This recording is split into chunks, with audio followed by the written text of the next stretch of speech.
happened to predictability? The milkman, the paper boy, evening TV. Now, did I get delivered here? Somebody tell me, please. This whole world's confusing me. Flowers as mean as you've ever seen. Ain't a bird who knows you're true.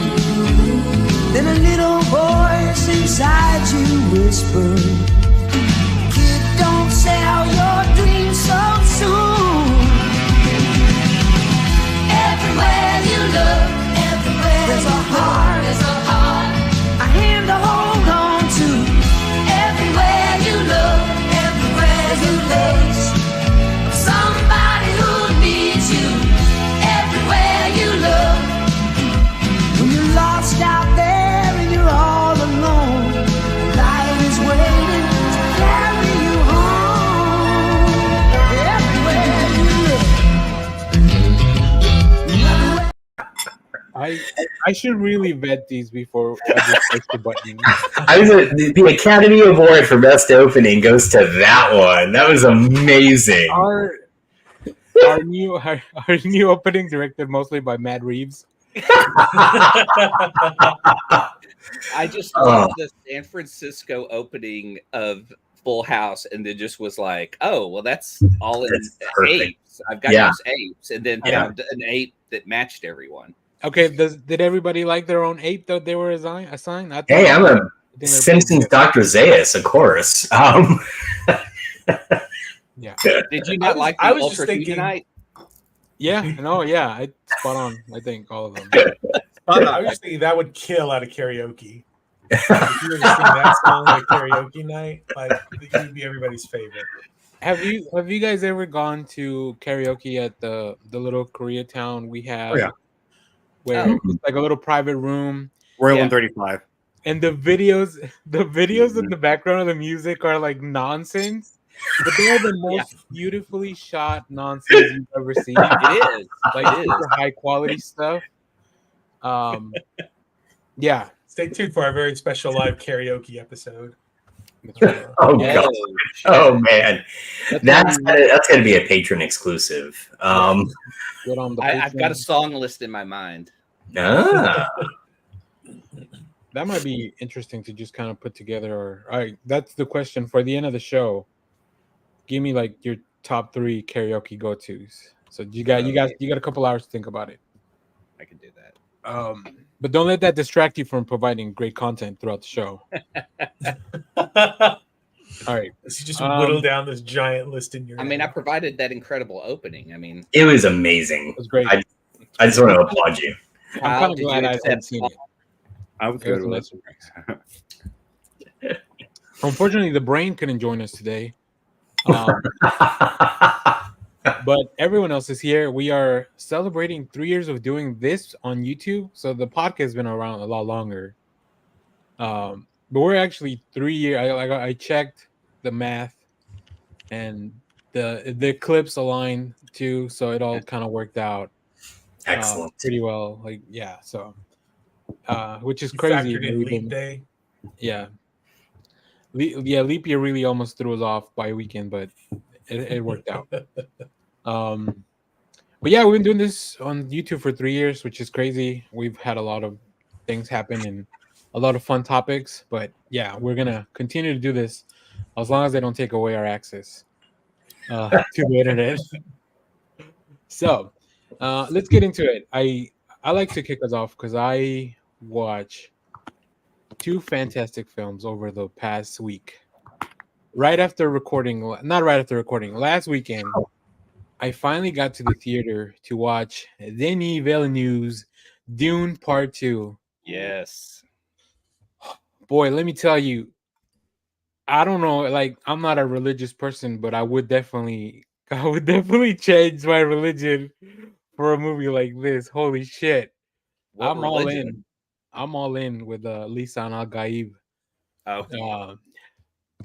It was so good. Like, I don't know how anything else is going to be a better movie this year, really. and it's pretty early on in the year. It is. And I mean, yeah, that's a bold claim. looking at the calendar though, like there's not a lot of like movies that are like, oh, maybe Joker 2, maybe. Did But you even watch Madam Web? I mean, come on. Well, that was Dune barely topped it. But it's really great. I made a small video of like addressing Dune fans directly because holy shit, how well I guess let me ask all four of you guys. Have you guys all read the book? Or watched the film, I guess? No. It's been one of my dreams to just retire someday and just sit and read the Dune series. Yeah. And I've put off watching the first, not the Lynch, I've watched that one, but the first Dune by what's his face? Because I want to read the book, but I think I'm just gonna watch him now. David Lynch? No, Denis Villeneuve. The new one, yeah. Oh, okay, I thought you said the first one. Did you guys all watch the Lynch movie? Have you all seen it? No. Yeah. Okay. I own a steel book of it. Okay. I don't want to spoil anything because we got into it an hour, the movie, and then like this is a pretty big reveal, and I was like, oh, cool. That like I said before, the thing that we learned, right? And then we get like 30 more minutes into it or 45, and then there's like another big reveal. I was like, this has to be like the big thing that happens in the film, and then we're like 15 minutes away from the movie finishing, and then just like this other major bombshell gets dropped, and I'm like, and they haven't announced the third one either, huh? But does it end in a way where there has to be a third film? No. Well, it ends in a way where there could be, which I think it's the same way. These two films supposedly adapt the main book, the first book.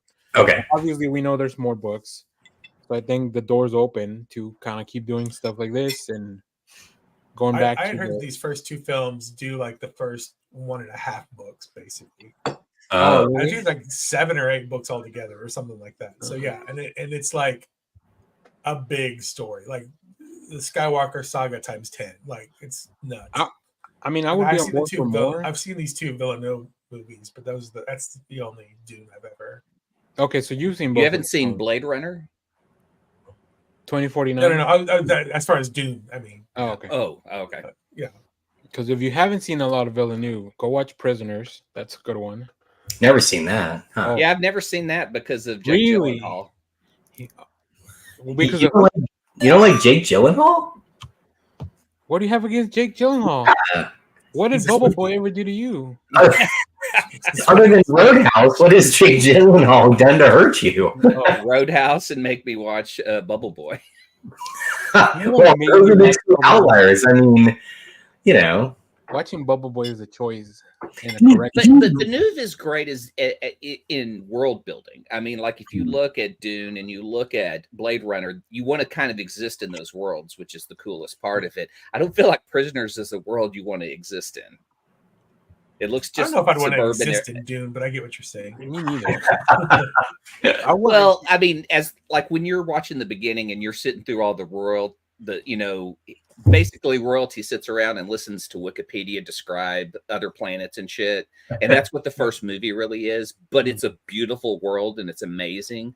And the difference between Villeneuve and Lynch is when Dune came out from David Lynch, you got 2 VCRs or 2 VHS cassettes to watch the whole movie and a booklet to explain the dialogue. And it wasn't like a booklet, it was a pretty thick book. I kind of want to go back and watch Lynch's Dune now that I know the story. I watched like the clip of like I guess what happens kind of towards the end and I was like, oh, that's like it looks interesting, but I think the thing about Lynch's Dune, and this is probably a hot take, is just turn the sound off and just watch it. Because the costumes, the set pieces, they are exquisite. They are really, really amazing. Anytime you get internal monologue, it is hokey as hell. And you're just like, why is this happening? So, yeah. Josh is just like, just dip into your stash, turn the lights down. Right. Smoke it up. Get your black light. Just enjoy the ride. I do want to watch it. I think it's interesting. It's only so I think that film. I'm interested to see how it adapts everything I've seen in 2 hour, like pretty much 5 hours of movie, almost 6. Yeah, And how it condenses down to however long it is. not well. I just want to really quickly share. So this is Denis Villeneuve's filmography. Oh, he did Arrival. He did Arrival. He did Prisoners. He did Sicario. Like those are these last 6 movies are amazing. I haven't gone back to watch some of his other stuff. Hmm. It looks like it's all. I think he's French Canadian, if I'm not mistaken. Yeah, he's Canadian. So like this, all this other stuff maybe looks like French just by the names. But these 6 movies, like from Sicario to Dune Part 2, holy shit. It's good stuff. It's good stuff. Would it be funny if you scrolled down and we found out he did like the first Alvin and the Chipmunks live movie or something like that? Garfield Part 2. I would watch it. Bill Murray. That's right. He also did a lot of Hallmark movies, so that's how he got his start. A very Christmas spice. Right. And I would love to see this world in a Hallmark. That'd be funny. That'd be great. Shit. I'm surprised nobody's come up with that yet, like a parody of Dune. As a Hallmark. Somebody get SNL on it. That sounds good. I guess it's also just a parody of kind of Star Wars, so I guess maybe it's kind of out there. All right, so Danny, you said you saw 2 films. What was film number 2? The second film, Godzilla, Kong, the new Empire. Interesting. Oh my God, it is so much fun. It is just. I've been hearing. All the complaints that people had about like too much humans, I feel like they received that feedback. They implemented it well. The cast is very reduced as far as like people, and you get to see just a lot of like. It's almost as if you're spending the day with Kong and Godzilla, just hanging out. Like, it's really good, and then it all escalates to the big fight and big fights and stuff like that. So. It's only 2 hours, so it's also really well paced. And it's a total slap fight the whole time, right? Well, it's hard for Godzilla. He's more of a tail slap, but yeah. Godzilla doesn't have a lot of reach when it comes to like stand up. And do they at any point in the movie do they kind of do the Predator like slap hands or anything like that? And that would be amazing. I want to say no but then I like it's not exactly that. It's not exactly that. All right. Honestly, that sells me more than anything else. If they had something like that in the trailer, I would have been like, I made the meme that like that Godzilla's like like Godzilla's like save Mothra. And Kong is like, why did you say that name? Why did you say Mothra? Oh, that's Mothra. Brilliant. Yeah. I'm pretty sure it's a recycled joke from Godzilla versus Kong, but I don't care. It's still funny. But yeah, the movie's a lot of fun, and I think the best part of it was reconciling in my head how you can have a Godzilla movie like this and then a Godzilla like -1, and they're both like authentically Godzilla films, but they're both so different, and they focus on a different thing, right? It can be a poignant film about having actual commentary and something to say while giving you like a terrifying story, or it could just be a nonsense snack bag of goodies that you find a surprise, like there. It's like when you dig in your pocket and you find candy that you didn't know you still had on there. So I think what I enjoy also is that they can have them be simultaneous and not have to be like the Godzilla multiverse. Like it's just 2 different things, and we are all smart enough to handle it. Yeah, so I'm excited to complete this trifecta of nostalgia. Hopefully, I can watch Ghostbusters sometime this weekend. Well, I can talk about that in a minute. Okay. Well, then I'll. You know what? I think that's all the movies that I watch. We can do comics after, and then we'll talk about X-Men. Oh, I guess I'll touch on. If you're not watching Invincible, you're really missing out. That's all I'm gonna say. I am not. I need to. But again, I want to read the comic. You don't. I feel like the comic, like the comic's better. I don't know. I've read. I don't know. I haven't seen the cartoon. I think what they're doing with these adaptations, Harrison, Chaos Agent. Yeah. They're just taking the best parts of the comic and giving you like the highlights, because a comic that long, like they had to have gone through some arcs that just were kind of a slog, or they're able to rearrange the story in a way where it makes a little bit more sense. Like maybe Kirkman at some point thought of like something that was going to be cool. So now this way they get to work it in from the beginning and plant those seeds. Like in season 1, we saw that, what is that character called? It looks like a giant lion, like Beast War or something. I don't know. And he just beats the shit out of everyone and leaves. And that's a door that they've opened, and I don't know if we're ever going to get back to it. So, and it also gets very meta. There's in the same way that the comic did, but it instead about animation and how animation is made. Whereas in the comic, there was a little bit of commentary about how comics are made. So, they still find those parallels. So it's been really fun. But yeah, that's all the stuff I've watched. Like I said, we'll talk about X-Men 97 probably once we go through everyone, just the latest episode briefly, because we're probably going to do a big episode once the season's done. So Josh, since you said you watch Frozen Empire, let's throw it over to you. So I had to leave early last week because we went to go see Ghostbusters Frozen Empire, and it is a lot of fun. It is a lot of fun. That's what I'll say. And I really loved, like, as we were leaving the theater, like the makeup of the audience was just all ages. There were like grandparents there, young kids. I mean, and this film, I think, does a really good job of being kind of an all ages film. It's great. Now, some of the criticisms I've seen online of it, and I kind of disagree with these, but some of the criticism I've seen online of it is that it's so focused on callbacks.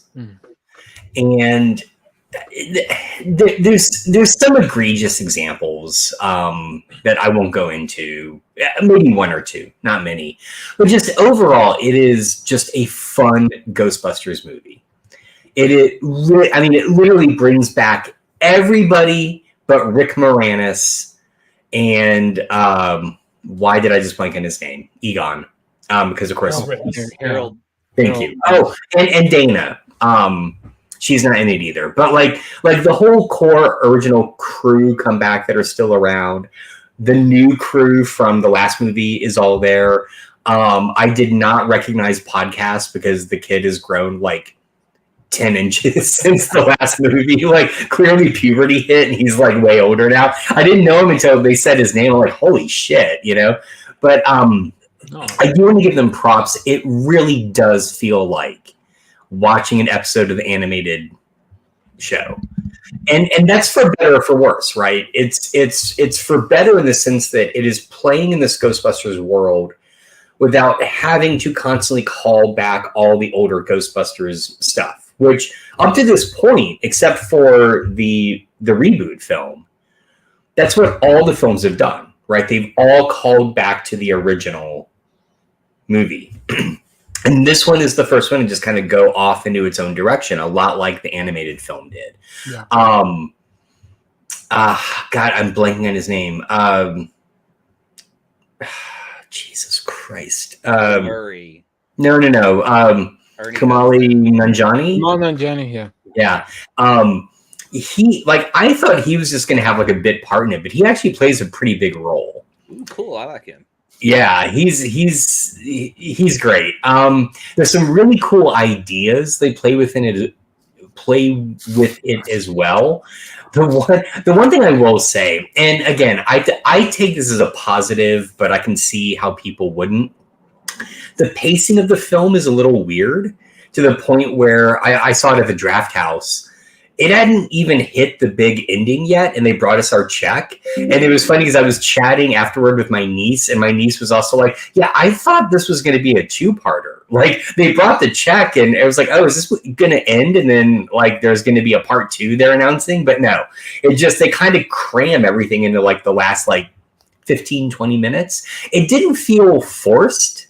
I'll be honest with you. Like, it actually felt pretty organic. But if you've seen that original trailer, which looks like one uncut clip, that clip comes at the very end of the movie. Just FYI. Yeah. So it's good. It's fun. Just don't go in. Don't go in expecting. Well, yeah. Just go in expecting an episode of the cartoon, and you will. Where does it rank in your Ghostbusters hierarchy? Not including the reboot, or including the reboot? Because I love the reboot. I think the reboot's fantastic. You mean the 2016 included? Yeah, included. Okay, so it goes Ghostbusters the original, reboot, Afterlife, and here's where things get tough. I'm going to put this above 2. I'm not a big 2 fan. Oh, I never have been. 2 always felt like it kind of missed something for me. See, So I've heard some chatter online about how they're like, oh, the first 2 Ghostbusters are the best whatever. But it's usually from younger people, because I was like, well, I remember when 2 came out, it got bashed. Like, people did not like 2 when it came out. I loved it. Vigo the Carpathian. What's his name? Vigo the Carpathian. Yeah. There is a really there are some really awesome, okay, this is the last thing I'll say about the Frozen Empire. I think it does a good job of coming full circle, because Afterlife was great, but it was very clearly we're taking it out of New York. Yeah. And we're going to go put it in this different setting, right? Bringing it back to New York, I think they did a really good job of bringing it back and kind of continuing the world building of the Ghostbusters world. It was great. The cast was great. There's some really honest, I think, there's some really great moments of just Paul Rudd talking with Carrie Coons about his role in the family now. They're clearly together, but he's I was kind of their old teacher. I'm not really their dad, and that kind of stuff. It just, quite honestly, the one character who gets short shrift in this movie is Wolf Finhard's character. That dude has almost nothing to do except Finn Wolfhard. Finn Wolfhard. God damn it! I knew I was going to screw that up, because it's like Dick Wolf. He has That's this cool amazing name, though. Wolf Finhard is a cool name. Yeah, Wolf Finhard is the porn version of Finn Wolfhard. Oh. So, yeah, he has a couple of scenes with Slimer, and that's it. I mean, there's very little for him to do in this movie. Well, so, if you want to know how they got back to New York, the comic that came out this week, Ghostbusters Back in Town. I saw that. That kind of. I will say the art was not my favorite on it. Okay. I did a review for it, and it's very kid. It's definitely for kids, and that's fine. Yeah. But when I see that cover and everybody looks photorealistic, and then I open the book and it's cartoony, and I was like, oh, okay, well, fool me once. But I do love Carrie Coon, so I need to go watch it, because she needs to be in more stuff, and she's not in a lot of stuff. Yeah, she is amazing. There is one scene, again, I don't want to spoil anything, but there's one scene where there's an interaction between her and Finn's character. Yeah. Or what? God damn it! I can't keep his name straight. Finn. Okay, Finn. All right. And we died laughing. It's actually become a family joke now that we just bring up all the time, because it is pitch perfect. It's so good. Anyway, so that's all I'll say. Go see it. Ignore the haters online. Just go in wanting a fun Ghostbusters movie, and you will have a great time. So. Is there any more movies? Did anybody watch any more movies that we can cover while we're talking movies? Yeah. I saw Late Night with the Devil. Yes. Let's get into it. And how is it playing in more theaters? I'm so pissed. Yeah, it just showed up at the local Alamo here. I think it's fantastic. I will say, because it is the biggest controversy, the AI little pieces, they do kind of weirdly stand out when you're seeing them. I mean, since so much attention has been drawn to it, I think it is just a couple of pieces of art that pops up. Outside of that, fantastic horror movie. Definitely pays off on the premise. And there is, because it's 70s stuff. Like it takes place in the 70s. Like there's a lot of like in-camera tricks, a lot of practical effects that they kind of keep up with. And then the special, like the other FX stuff is, it's a little like there's some like floating chairs and stuff that look a little cheesy, I think, but I think it's also kind of part of the charm of the 70s kind of look to it. David, I don't know how to pronounce his last name. Dastmalchian is a fantastic job as the lead character. The little girl that is supposedly possessed is just terrifying and awesome. Yeah, it's just a great all around, and because it's centered around this television show, it's paced perfect. Like it's just like, because it's like paced for television, so it's just like bam, bam, bam. You know, things just keep happening and it keeps building and building and building. It's great. I loved it. Does the found footage quality of it, like, is that a central part of the movie, or is that just kind of used as like to sell the movie? No, well, so the most of it is just supposedly what was broadcast that night. Okay. There are some shots where you're like, I don't know if this feels like a live TV, because it kind of zooms in and out of like it doesn't stay to that point of view. I guess it kind of starts off like that, and then like when they cut to commercial breaks, like they kind of do some following the stuff. If the premise kind of breaks down around that kind of like, because I think it would have been cooler if they'd done like in the commercial breaks like still shots with just like audio tracks and stuff like that. Oh, interesting. Okay. There is, because I think it is supposedly come out on Shudder. There's like some stuff that makes me feel like it might even be better on Shudder, like watching it at home, because there's a lot of fourth wall breaking kind of stuff where they're looking directly into the television camera. So I think it'd be cooler if you were at home watching television as it were happening, you know? That's interesting. Is it shot like in television frame or widescreen? Or... Yeah. It's so that it kind of moves in and out of the widescreen and so television. When stuff. they do it, it's cool, but when Zack Snyder does it, what an asshole. There's no possessed girl in Zack Snyder, so and it's not. You don't know what was left in the cutting room floor.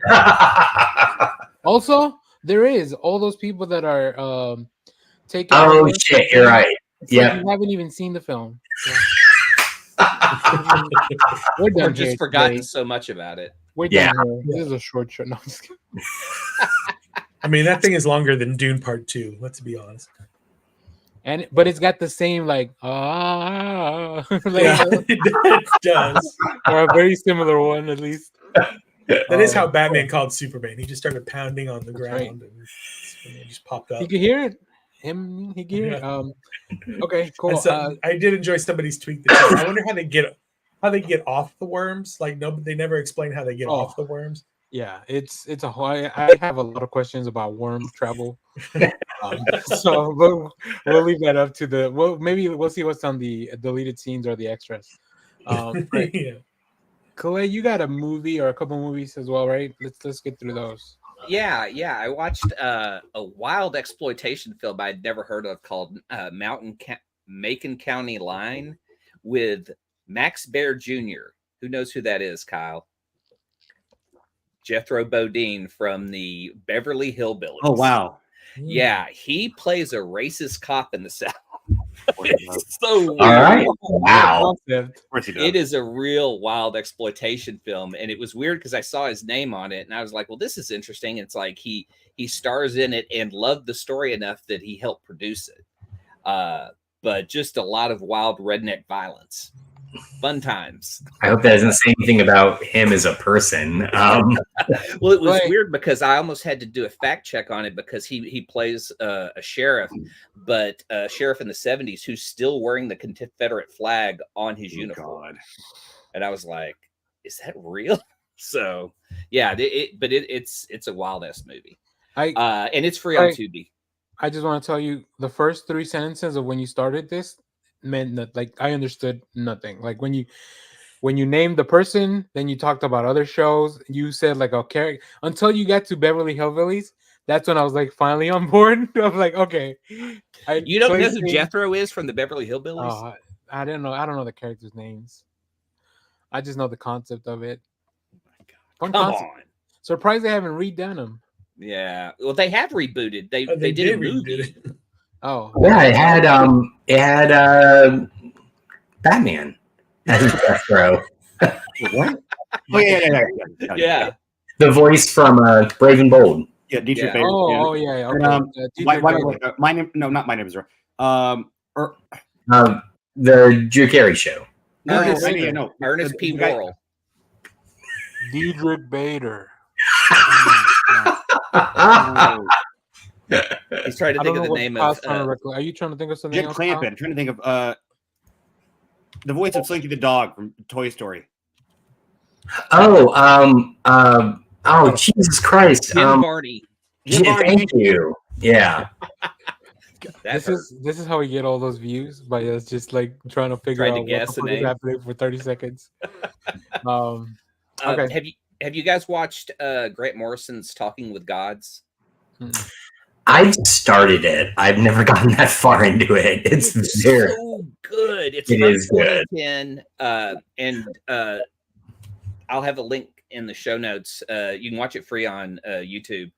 It's so good. It's like having director's commentary for All-Star Superman and just a lot of the stuff he had done pre-2010, how he does magic, how he, just the cool shit. There's this really great story of him and Mark Waid at Comic-Con talking about doing All-Star Superman and the back story of Superman, and that this guy cosplaying him just walks up and just sits down in the grass right next to them. And Grant looks at Mark and he's just like, we have to take advantage of this. And he's sitting just like Superman sits on the cover of Superman. Wow. So he has this exchange with him as if he is really Superman. And it's a really great moment in the movie. That's awesome. Yeah. So if you're a fan of Grant's work, definitely worth checking out.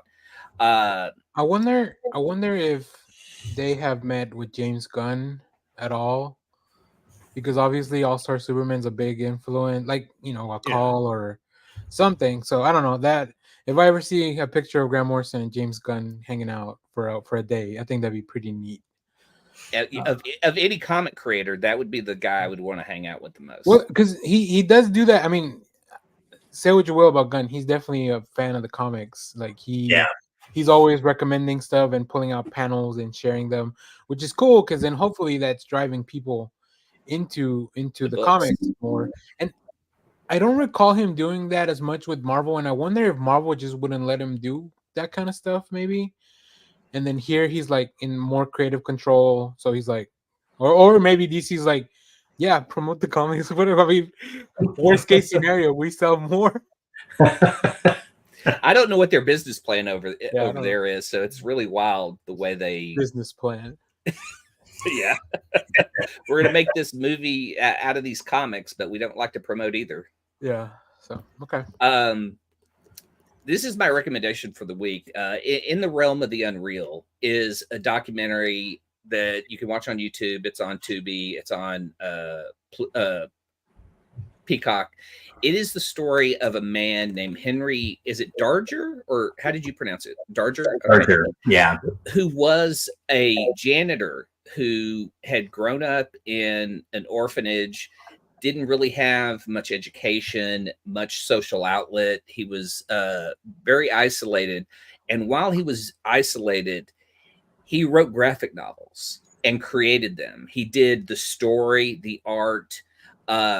When he passed away, the people in the building were cleaning out his office and found these. He was starting to bind them all his books, and he had written this story that was just an epic journey of war and these incredible worlds. He used magazines for art references. He'd either use he would trace characters, or he would cut them out and use them in the pictures.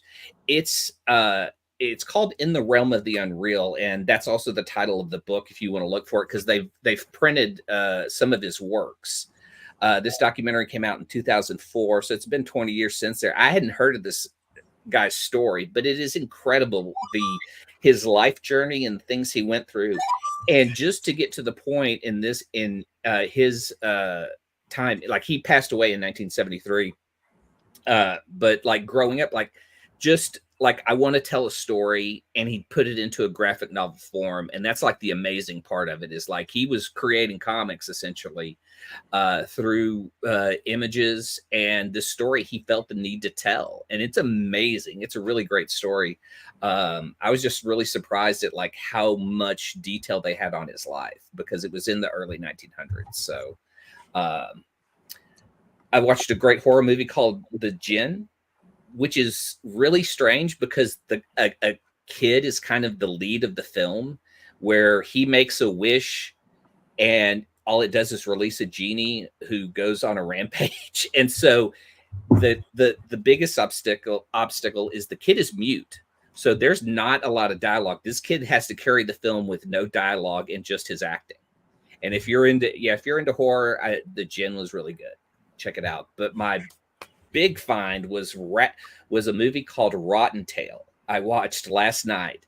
This is wild because this actually started off as a graphic novel from Source Point Press, and it starred Corin Nemec, who you may know. He used to go by Corey Nemec, and he's from Parker Lewis Can't Lose. Yes. Okay. He played Harold Lauder in the first version of The Stand in '94, the best version, and but this is a Easter horror film. This guy gets bitten by a mutant rabbit and becomes a rabbit. It's very low cost. It was made with $300,000, but the makeup is fucking fantastic. Like it's really good, and he sells it. Like he goes all in on this movie and just commits to the role, and it is wild. It was fascinating to see that they were trying to make this movie. Sold the idea or sold the graphic novel to Source Point to help them get the movie made and financed, and it's actually made by the comic book people. So that was the fascinating part, is Source Point Press was looking at products to go ahead and turn into films, and this is a batshit crazy film, and I had fun. I really enjoyed it. You bring that up. Did you guys, I don't know if you guys talked about last week, did you hear about the news about the new Twisted Children universe film series? No. Okay, so you know the series or the movie Winnie the Pooh, Blood and Honey?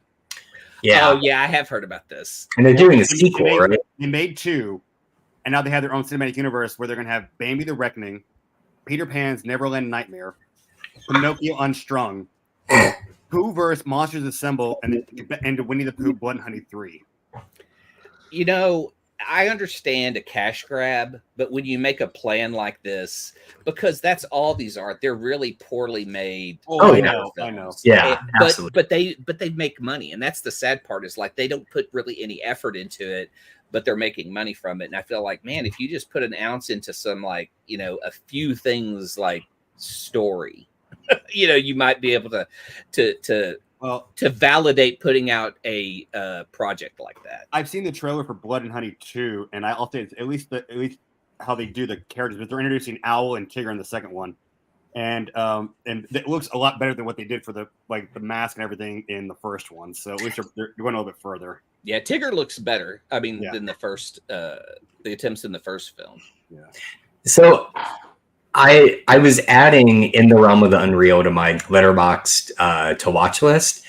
It's directed by Jessica Yu, who most recently directed Quiz Lady. Oh. She directed Maria Bamford's Old Baby. Like, she has a really eclectic career. It's kind of fascinating. So anyway, just to close the loop on the Source Point Press, if you guys remember, we talked to Howard Wong that did Damned, Cursed Children that's right.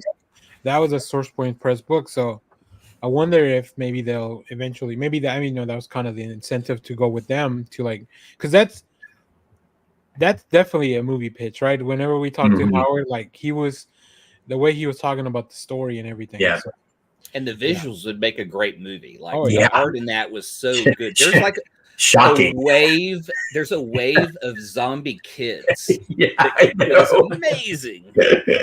I mean, it's obviously an homage to the Shining, but here's a cover. you know. Nice. Oh, nice. That is a fun book. It would make a great movie. It would, yeah. I think so too. So, okay. I think that's all the movie stuff, right? Yeah. Okay, so let's throw it over to Jeff, and then we'll go with Kyle, and then we'll just keep doing comics until we run out of time. So this week I read. I know this is on your list, Danny. So I'll just wait for Ultimate Spider-Man 2. No, you can talk about it. Go for it. Oh, okay. Ultimate Spider-Man number 3 came out this week. I'll look at that. Look, you got the other cover. 2 different covers. This comic continues to be fantastic. I love grown up with kids Peter and how he finally gets his classic suit and he swings around with his daughter. Obviously, we do get to meet the Green Goblin and the Ultimate Universe's version of Bullseye. This is just art's fantastic.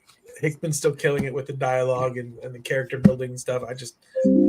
Amazing book. See, I like the buddy cop relationship between Uncle Ben and Jameson. Yeah.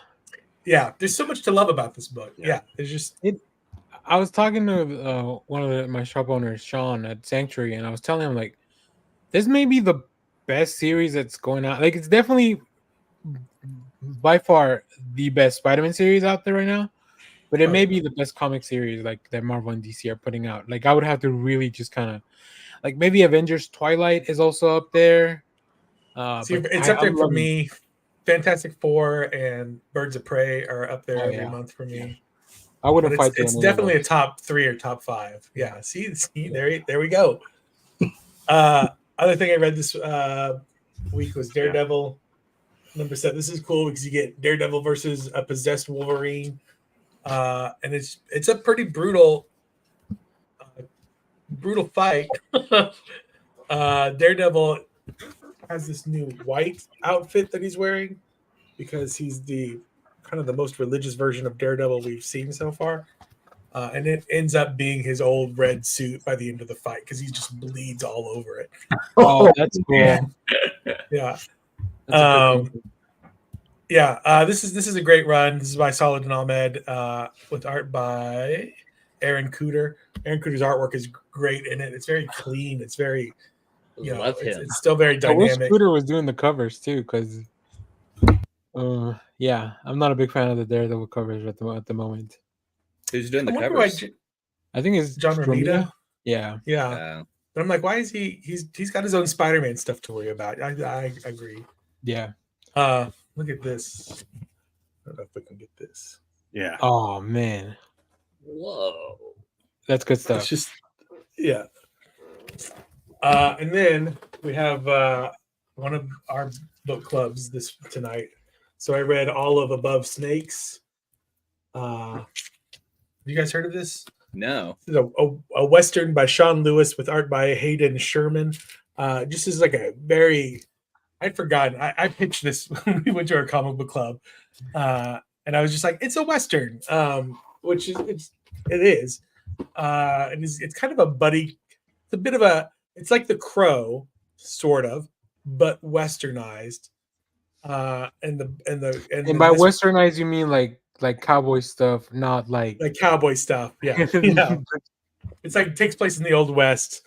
The guy has the main character has a bird, a vulture, a spiritual vulture that is kind of becomes a little bit of a buddy cop thing for a while. But it's a Western tale of revenge. Which it's fantastic. The artwork, the coloring in it is great. It's beautiful. I think artwork. Thank you, Mr. Terry. It's great. I really enjoyed it. Sean Lewis had been doing King Spawn, and then Hayden Sherman has been working on some Batman stuff too. So really cool stuff. Quite. I mean, I'm glad Image is putting out stuff like this. That's a little bit I don't know. I like Westerns in my comics, so. Okay. Yeah, I weirdly enjoy Western comics. I didn't think it would be something I kind of come across, but the last few, Canary by Scott Snyder was really good. Oh yeah. Also a Western. I mean, You got Dan Panosian drawing cowboys. Oh, he's awesome. Yeah, exactly. So, okay. What else, Jeff? That was all I have. I think. Okay. Notes here. Yeah, Kyle? that's it. Let's jump down to your list. Yeah. Thunderbolts number 4, which is basically the full team going to take on the Red Skull, and you find out that the Red Skull is sort of been dead, but it got this whole army, and so it's just, and they somehow enlist the help of Doctor Doom to help take out the Red Skull. As Yeah, you would. and so basically, Skull, like after they defeat the Skull, or I guess kill him, basically, Doom says, this will have consequences. You've taken Avenger, because no, I didn't take Avenger. We all had Avenger. Now because that, they're Thunderbolts. And so I just didn't go to where they're all having like a party at the end, and so you realize like U.S. Agent, Shang-Chi, Valerie, Black Widow, Venom, Destroyer, and then they're all just like, hey, let's stay a part of a team. If you need help, we'll be there. So they all enjoy, Red Guardian was in there too. Yeah. Let's see. We already talked about Ultimate Spider-Man. Duke number 4, still killing it. So good. So good. Oh, and I forgot. Did you guys talk about what do you call it? Cobra Commander number 4? Within the last couple weeks? I was right. His Guardian was Nemesis Enforcer. Yeah. Yeah. So yeah, the number 4 is kind of, I like how they go down at the bottom of the pit and they find all the old G.I. Joe vehicles, like the Sky Striker and all that. That was amazing. Look at that shot. That's just for Josh. Nobody Thank else. you. Now, I know somebody was talking about Ultimate Spider-Man, but I'm sorry. I think right now the G.I. Joe and Transformers stuff they're releasing is probably my favorite anything comic book related to releasing right now. I'll agree that I think the Energon stuff is like the most cohesive stuff that's coming out. Yeah, absolutely. They're doing an event the best way, and they're doing it right. And Marvel and DC should take notice because they're doing a fantastic job. Every issue I'm excited for. Oh yeah. It doesn't feel like there's no title so far that I feel like I have to buy this to understand.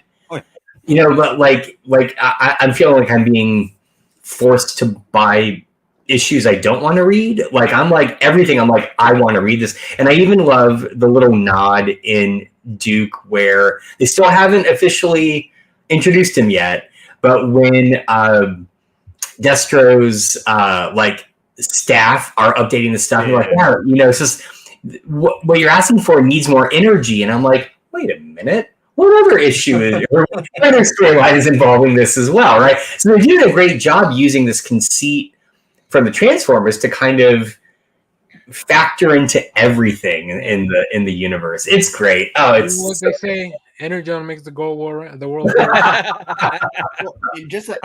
really excited. Go ahead, Kyle. No, go ahead. I was gonna say, I really like Josh. I really enjoy how they're pulling the threads together, and I'm really curious to see where like Scarlet comes in, and I think Destro's the next. Destro, the next couple of comics to launch. Yep. I love that last scene. That's when Duke's inside the base, and he has that claw, just grabs him. It's the Battle Android Trooper. It's just like, okay, this has got real. So yeah, exactly. Or just the origin of Major Blood wearing the eye patch. Oh shit! I know. Yeah. Oh my god. I think once the first phase of these, maybe once the before the Scarlet and Destro series drop, maybe I will watch the movie. I just feel like I don't want to. I like the surprises, even if I don't know exactly what everything means yet. Right? Yeah. It's worth watching. It's not okay. Again, Kyle's gonna hate me for saying this. If I had to pick between Transformers the movie and G.I. Joe the movie, I'm going G.I. Joe the movie. Delete him. I know. See, I knew it was going to happen. But the thing is, G.I. Joe the movie felt more like a G.I. Joe story. Whereas Transformers the movie is like everything you love, it's gone. Right? Here's a whole new cast, whole new characters, whole new setting. And I'm just always like, give me G.I. Joe the movie. So anyway, it's worth watching, Danny. That's my point. Here, let me get in the weeds with this. Is should Danny watch Arise Serpentor Arise first before watching? Yes. G.I. Joe movie? All right, I absolutely agree with that. You're right. It's all on YouTube. Just watch it there. Oh my god. Yeah. All right. It's on the queue. Yeah. What else, Kyle? Let me see. Amazing Spider-Man number 46. This one, and this is where like I don't know. Well, Ultimate Spider-Man is good, but I'm still tied with the current series because right now they're kind of getting the Sinister Six back together. So the previous issue was Spider-Man and Jackpot showing up at the jail because Mary Jane's aunt has been kind of got a psychotic villain because of the serum that the X-Men had created. Yeah. And so Spider-Man was almost going to break her out, and he gives her the antidote, and she's like, I got to stay in here to do my time.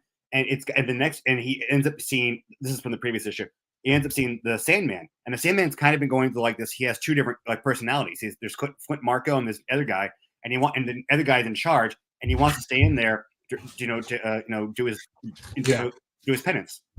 Well, he says, and he goes, "How do you know me?" And Peter's like talking to him. He goes, "Well, I'm a friend of Spider-Man." So he goes, "Let him know that they're going to be coming for me." And that last panel is the rest of the Sinister Six. So this issue is basically they're talking about how Octopus is saying we need the Sinister Six. He's a part of them. We need Electro to go break him out. So Spider-Man and Jackpot are there visiting her, and they're talking, and they see this big explosion happen at Ravencroft, and so they go, and Electro's trying to break out the Sandman, but then you realize that Anna Watson, who's basically is now good, has basically made friends of at least 3 or 4 different villains in there, and so like when Electro's about to fry her alive, they come back and actually save her. Yeah. So, like Will-O-the-Wisp and this new villain called the Hippo or something, and Spider-Man like pushes him and goes, "I'm being attacked by Spider-Man." It's like, "No, actually, you're not." And you just see the big ass of the Hippo come down and slam right on top of Electro. And I talked about this last episode.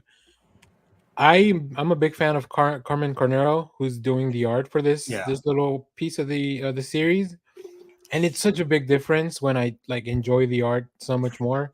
So I'm kind of on board for now. Until as long as she's in the book, I'm gonna keep reading it. Because I just picked up at 45. I saw that she was in there.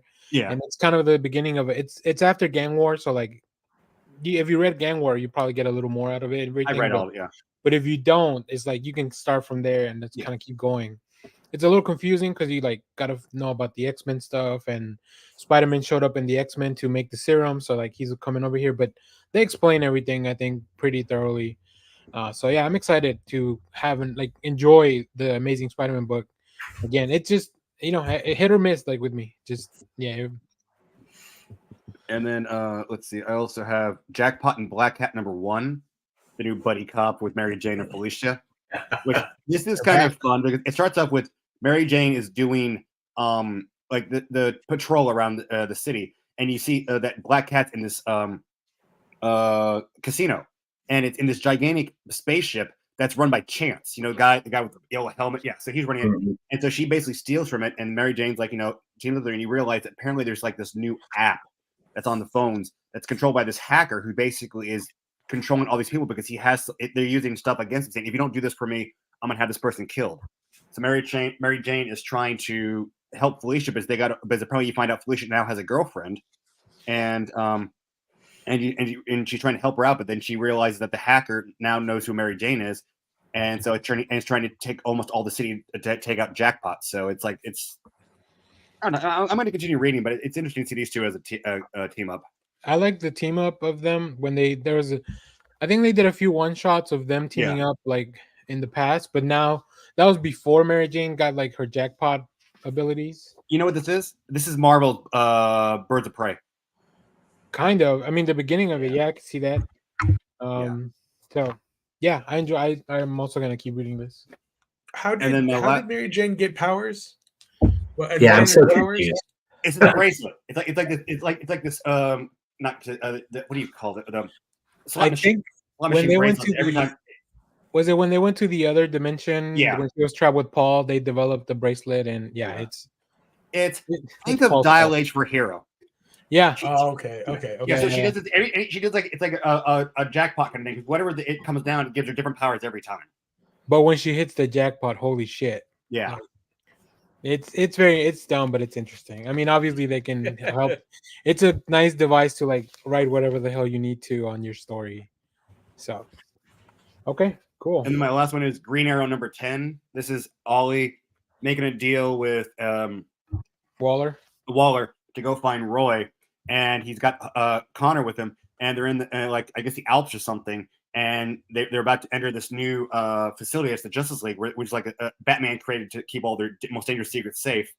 And they get attacked by basically the femme fatales.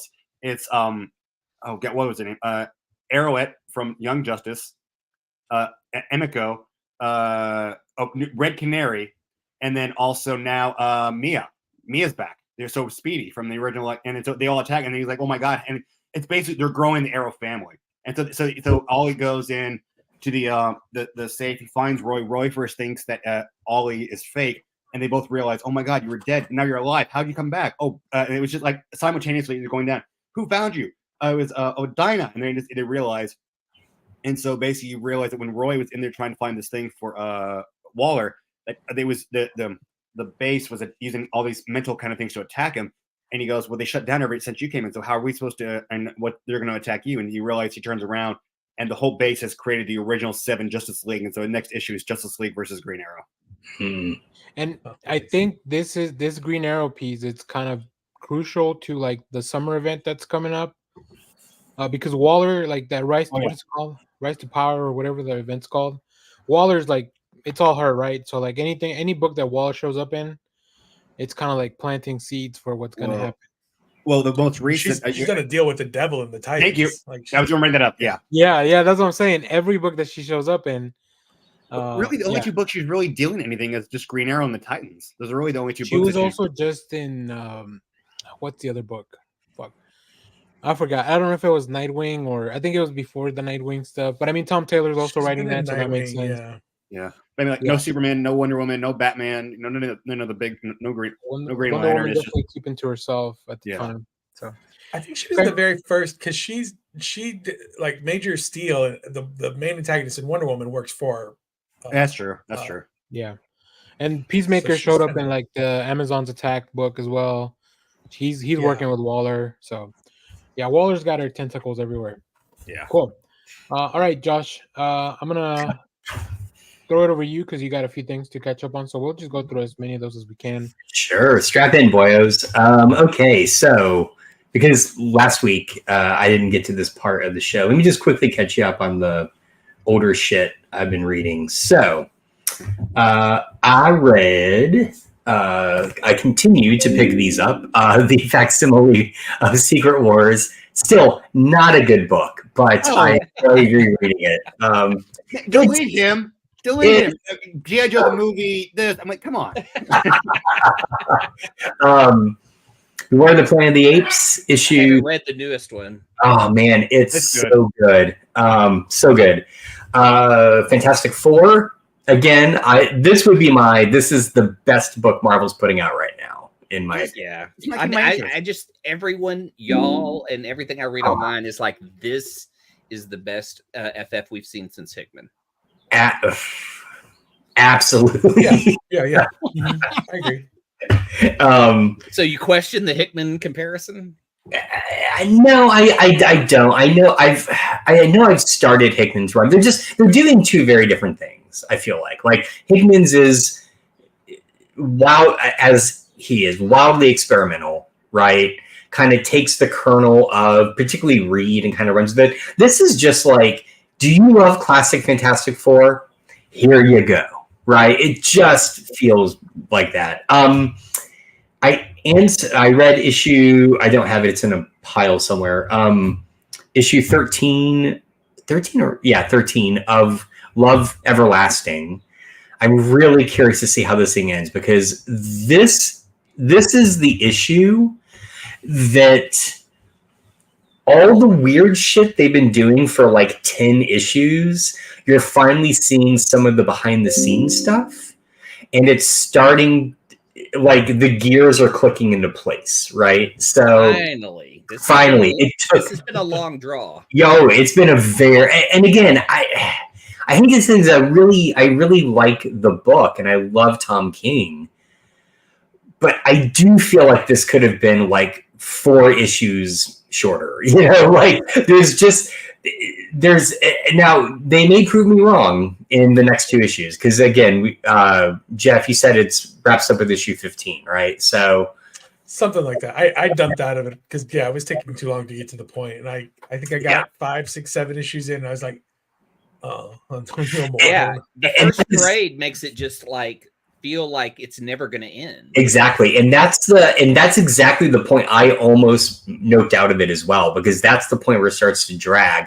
Now I am curious if that it's never going to end is going to come back to be a story beat, because that's what they seem to be setting up, but I don't know. Anyway, I'll be curious to see how that wraps up.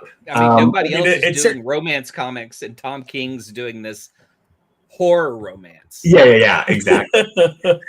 And the horror. Sorry, go ahead.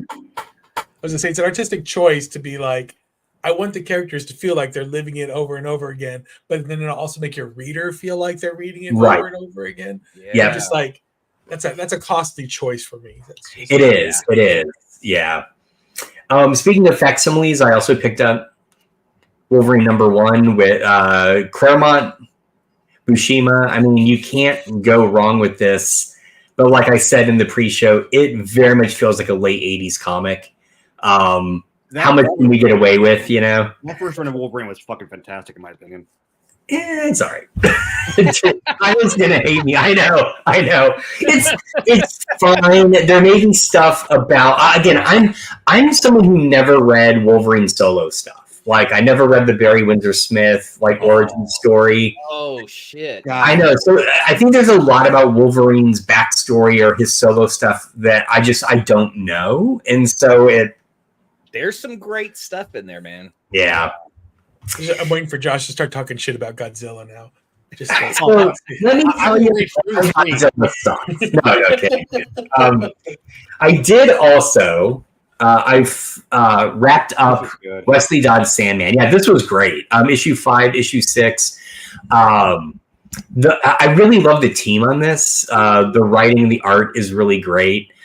The thing I find so fascinating about this series, so you kind of can't go into it cold. You need to know, you need to have some history with this Sandman to kind of understand this, because what it does is it takes the central kernel of Wesley Dodds as a hero, as basically a pacifist, and says what would happen if his ideas got corrupted.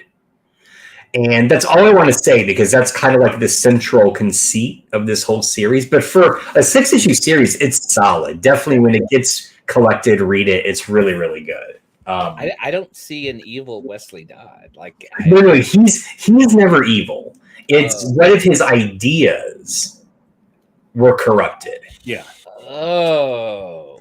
And I do want to point something out. Again, in the pre-show, I brought this up because I noticed something DC has started doing this week. So one of the other, I'll come back to it. But okay, so for instance, here is the premium cover of Hellblazer Dead in America 2, right? Now, when you open it, it just goes straight to the comic, as they've been doing for years and years. But when I picked this one up, because I had to get this cover, look at that beautiful cover. And I opened it. It has the standard cover on the inside. And what I'm wondering if what DC has started doing with their printer, because I have more than one that did this over the past week, is I wonder if this is somehow cheaper to produce. To just print all the issues with the standard cover, and we're going to slap a premium cover on it afterwards, right? Anyway, it is, as one of you said, I think Danny, you still get the original cover, which is kind of nice. I get 2, right? Which is kind of cool. So yeah. I do like it that way, because if you like the original cover, it's bonus. Well, and my pick for the week, I'll show you why I really appreciated that, because I was struggling to pick the cover I want. But one last old book. Am I the only one reading Batman 89 Echoes? For now, yes. I checked an issue out. I'm gonna wait. I'm trade waiting it. Waiting for the trade. It's great. It's really, really good. I will probably buy the trade again, because I did this with the last one. I bought every issue, and then I bought the hardback when it came out. But I love the fact that we're in a world now where Sam Hamm can continue creating his Batman cinematic universe without having any of these intrusions, right? Be it Burton as a director, no offense, but be it Burton, be it studio interference, be it the marketing demands. McDonald's, yeah. It's just like, just go make your universe. And it's wonderful. I am so here for it. It would be funny if he replaces Joker with Ronald McDonald as like the villain in the universe. It's still working. That would be wild. So anyway, it's great. I had to get this cover. Highly recommend. Who that's based on which movies? Batman and Batman Returns. Directed by Tim Burton. Great. I just needed you to say it 3 times so I could segue real quick into a question. You said Burton 3 times. Okay. Did you guys all watch the Beetlejuice trailer? Yep. How are you feeling? And obviously directed by Tim Burton. That was my segue. Well, I like how they actually explain why the father's not going to be in there. Yeah. Hey. Yeah. It's I am super hyped for it. What I found interesting is I feel like that initial trailer is pulling a fast one on us because it's very somber, right? You get the very sad Deo cover, I think it's pulling a fast one because I think it's going to be wild and kooky as shit. So I think it's really funny that, especially in the funeral scene, that was they were singing. It wasn't just like us listening to the audience. Yeah. They were singing that song at the funeral. I think the name is great. It makes perfect sense, right? And I'm hoping it's going to set up a third one so we get Beetlejuice. I mean, you have to, right? You get to see the bridge, like when Jenna Ortega is riding her bike in the most goth kid outfit you can find. Well, speaking of, can we just appreciate the fact that Lydia's never updated her hairstyle? It's been like 30 years and she has the exact same haircut. I mentioned that in my reaction when I did the trailer. I was like, she's never changed her hair in like 30 something years. That's incredible. It was so funny because we were walking in to see Ghostbusters and I had just watched that trailer and I told my wife about it. She's a big fan of Beetlejuice. And then they showed it as the trailer. So I was like, oh, here it is. Nice. So, anyway, I'm excited. Just a few more. You seem excited. Do you think it's just a cash grab? Are you not a fan of Beetlejuice? Yeah, no, I hated it. Definitely not a core part. Oh no, Kyle looks horrified. I'm being sarcastic. I love Beetlejuice. Don't get me wrong. Love Beetlejuice. Comic fight. I will be a little disappointed if we don't get Alec Baldwin and Gina Davis in it, though. I really want them in it. Alec might be kind of hard. Yeah. What? Alec Baldwin might be kind of hard. Yeah, true. All the legal trouble he's going through right now. It's also like kind of hard. ghosts shouldn't age, and there's a whole lot of questions that would arise. They could wear the mask. They could always. Oh, that would be cool. Which, by the way, total aside, did you guys see? I have to say, I'm impressed by the lineup of guests Fan Expo is getting this year. Did you see that just added Thelma and Louise? Yeah. Gina Davis and Susan Sarandon are going to be at Fan Expo. I get Susan Sarandon. She has comic ties. Gina Davis? Oh, dude, I don't care. The Fly? Oh, okay. I mean, yeah, I just want to go to Gina Davis. Like, can you please shoot an arrow for me? Because she is like an Olympic level archer. On the Olympic team. Yeah. Whoa. Okay, hold on. I gotta share this lineup real quick. Well, I've seen it. Yeah. It's had it. So it's nuts. It is. I feel like every week they're announcing more and more people. Yep. David Tennant. I want to meet Aunt May. Don't we all? Also, Sam Raimi. Yeah. Yeah, it's huge. I mean, there's so many people. And not just David Tennant and Jodie Whittaker. They got Billy Piper. And is coming. Oh, and River. Oh, Twin River. Yeah, that's right. I haven't Rose talked about it yet. McGowan? They're nuts. Huh? Alex Kingston. Rose McGowan? That's wild. Yeah. Full list. Shannon Doherty has cancer and she's going to be at Fan Expo. Well, not just her. Jason Priestley too. Yeah, but Jesus I know. Christ, man, she's like in a bad way. I thought. Yeah, but I think she needs money. Sophia Boutella from Rebel Moon. Oh my god! I'm out. I gotta buy the VIP Who? experience. Give me a second, guys. No. Continue with the show. I'm just kidding. I love this. Not just with the guest stars, voice actors. They got both Peter Cullen and Frank Welker coming. Yeah. And Frank I mean, Welker's Keith David too, so he's already there. Hey, I know if Terry's listening, Catherine Tate's going to be there, and he's a big fan of Catherine Tate. I forgot Catherine Tate was coming as well. Yeah. That's River Swamp. That's River. It's River. Man. Frank Miller. Oh, who cares? Can I just bitch slap him? Already met him. Arthur Adams. That's kind of cool. Arthur Adams. I Art love Adams is him. nice. Jeff Loeb is going to be there. Jason Frank Show. Aaron. Jason Aaron. Oh I my love god. Jason Aaron. Oh Fuck. my god. God damn it. Damn. Yeah, it is a Holy Hammer. Holy Hammer. Yeah. I don't want to. I don't want to say I'm not excited about. Maguire's going to be there. Holy shit. Oh, God. I've met Kevin McGuire and bought art from him. So Oh, that's amazing. All right, and then let's see. Who else did we have? This is not a page. Is that Todd McFarlane in that photo? Or is that Jim Lee? It's Jim Lee. Okay. Well, let's see. I won't know any of these people. But your daughter will. My daughter will, yeah. Yeah. Gonna have me a Tate date. We have Naruto, One Piece, Chainsaw Man, Spy Family, Pokemon, which just ended. Johnny on Bosch. You know that. That's Adam from the second wave of Power Rangers. The Black Ranger. Yeah. Mm-hmm. Voice of Trigun. My Hero Academia. Yeah, good lineup. Good voice actors too. What are gaming stars? I don't streamers? Oh no, the voice of Keith David's there. Oh yeah, of course. love Keith David. David Hayter. He's What? big. David Hayter. No, not Hayter. Hater. Okay. Oh, animation voices. That's a different category. Oh, there you go. Oh, Keith David as well for Gargoyles. Yeah. Frank Welker. I mean, look, they're clearly going to be on. Like at some point, they're going to be doing Optimus Prime and Megatron at the same time, right? I mean, I should watch the film before this, huh? Again, you've got to watch both. At least Okay. I've seen Gargoyles.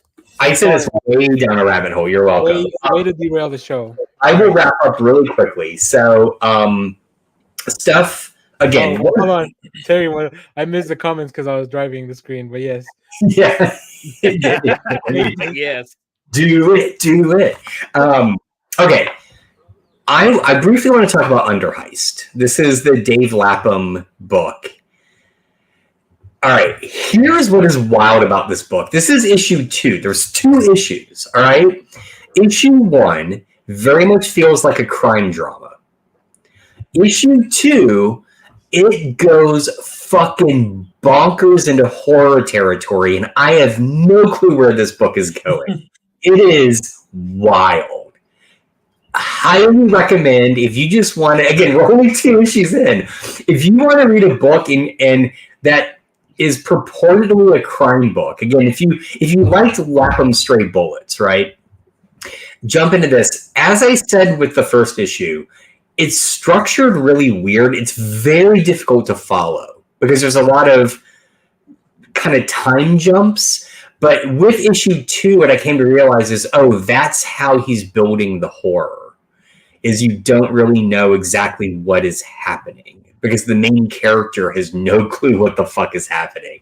It is great. So highly recommend Under Heist. And then finally, just a few things from this week. Still enjoying Saturday Morning Adventures, D&D. It's fun. Next week, there's a new one, Dungeons and Dragons Ravencroft #1 that's coming out. I don't know if that means anything to you, Josh. It doesn't, but is it the Saturday Morning Adventures or is No, it? it's just a regular D&D. Okay, yeah. I'm not really reading the standard line. I just It doesn't really speak to me, but I'm a fan of the old show, so I read these. Gotcha.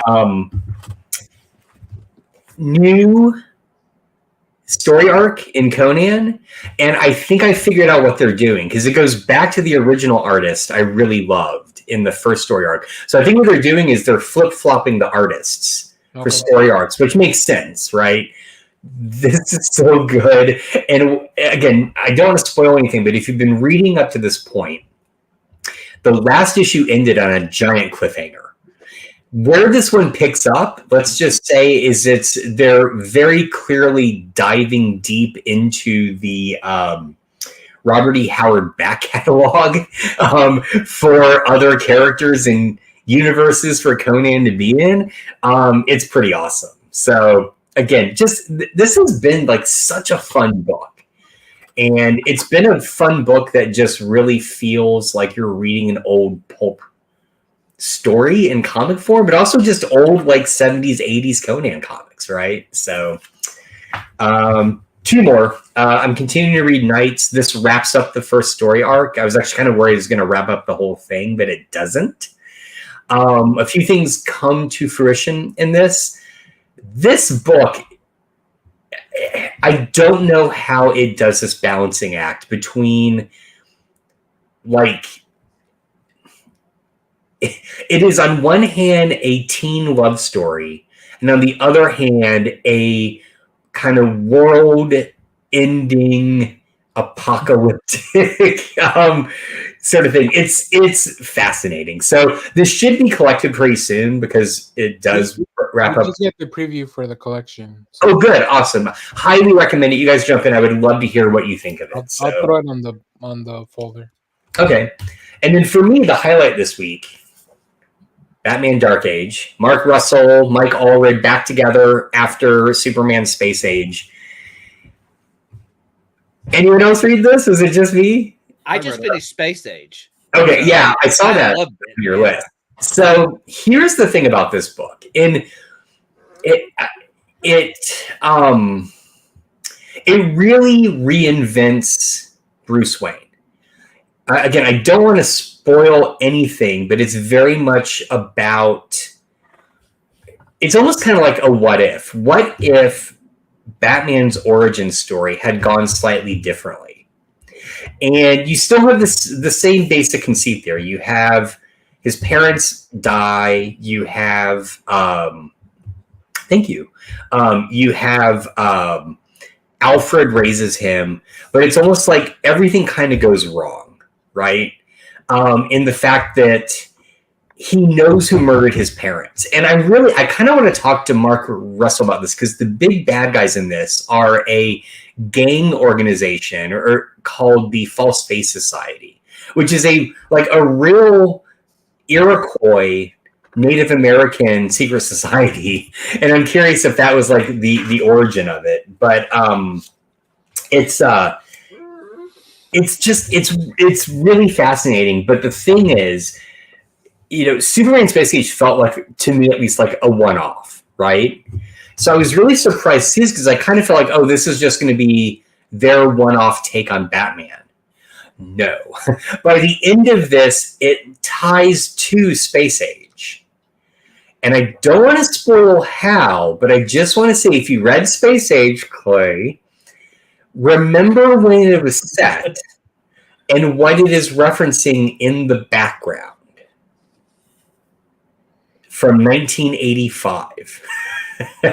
And what I'm wondering about is if Russell and Allred are going to do a bunch of these series and it's going to lead to a redoing of that story. Oh, I hope so. I'm loving that. That would be amazing. Space Age was great. I mean, yeah. I loved it.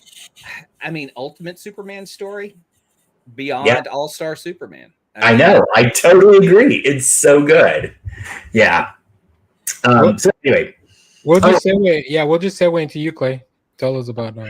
Yeah, I mean, there is probably a handful of Superman books that I can go. I'll go back and reread, or this brings something new to it, or and All-Star Superman will always be my top book. This one may be beating it out because it is doing original shit with Aldred art, and Russell, just like any of the books he's done up to now, have always had this great twist or a new angle, and Space Age does that. Like the final piece of what happens in this book is amazing. It's just like you just go, oh yeah, like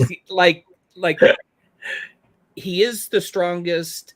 He is this, but he's also smart, and he can also, solve problems with his mind. And we don't get a lot of that from Superman. So it was just fascinating to see the angle on how he was able to do what he did in Space Age without really, spoiling the ending on it. But it's just a beautiful book too. I feel like what Russell and what Morrison tap into in their respective stories is the Silver Age Superman. Yes. Because in those stories, he's more often using his brain than brawn, right? He's outsmarting people. And there's more hope. There's always a sense of hope. Yeah. I don't know what it is in the later Superman years, but there's always just a darkness ahead. And Superman is he's bringing the light to everything. And he really does in Space Age.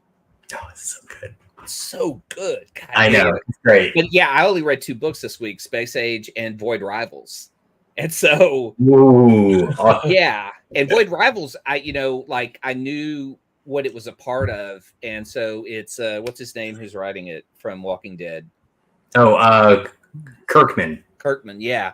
And so I going into it, and you kind of get a setup of like an enemy mine type storyline that unfolds way differently. And I loved it. It was a great read. I mean, how does it mold into the rest of the universe where it's tied into, right?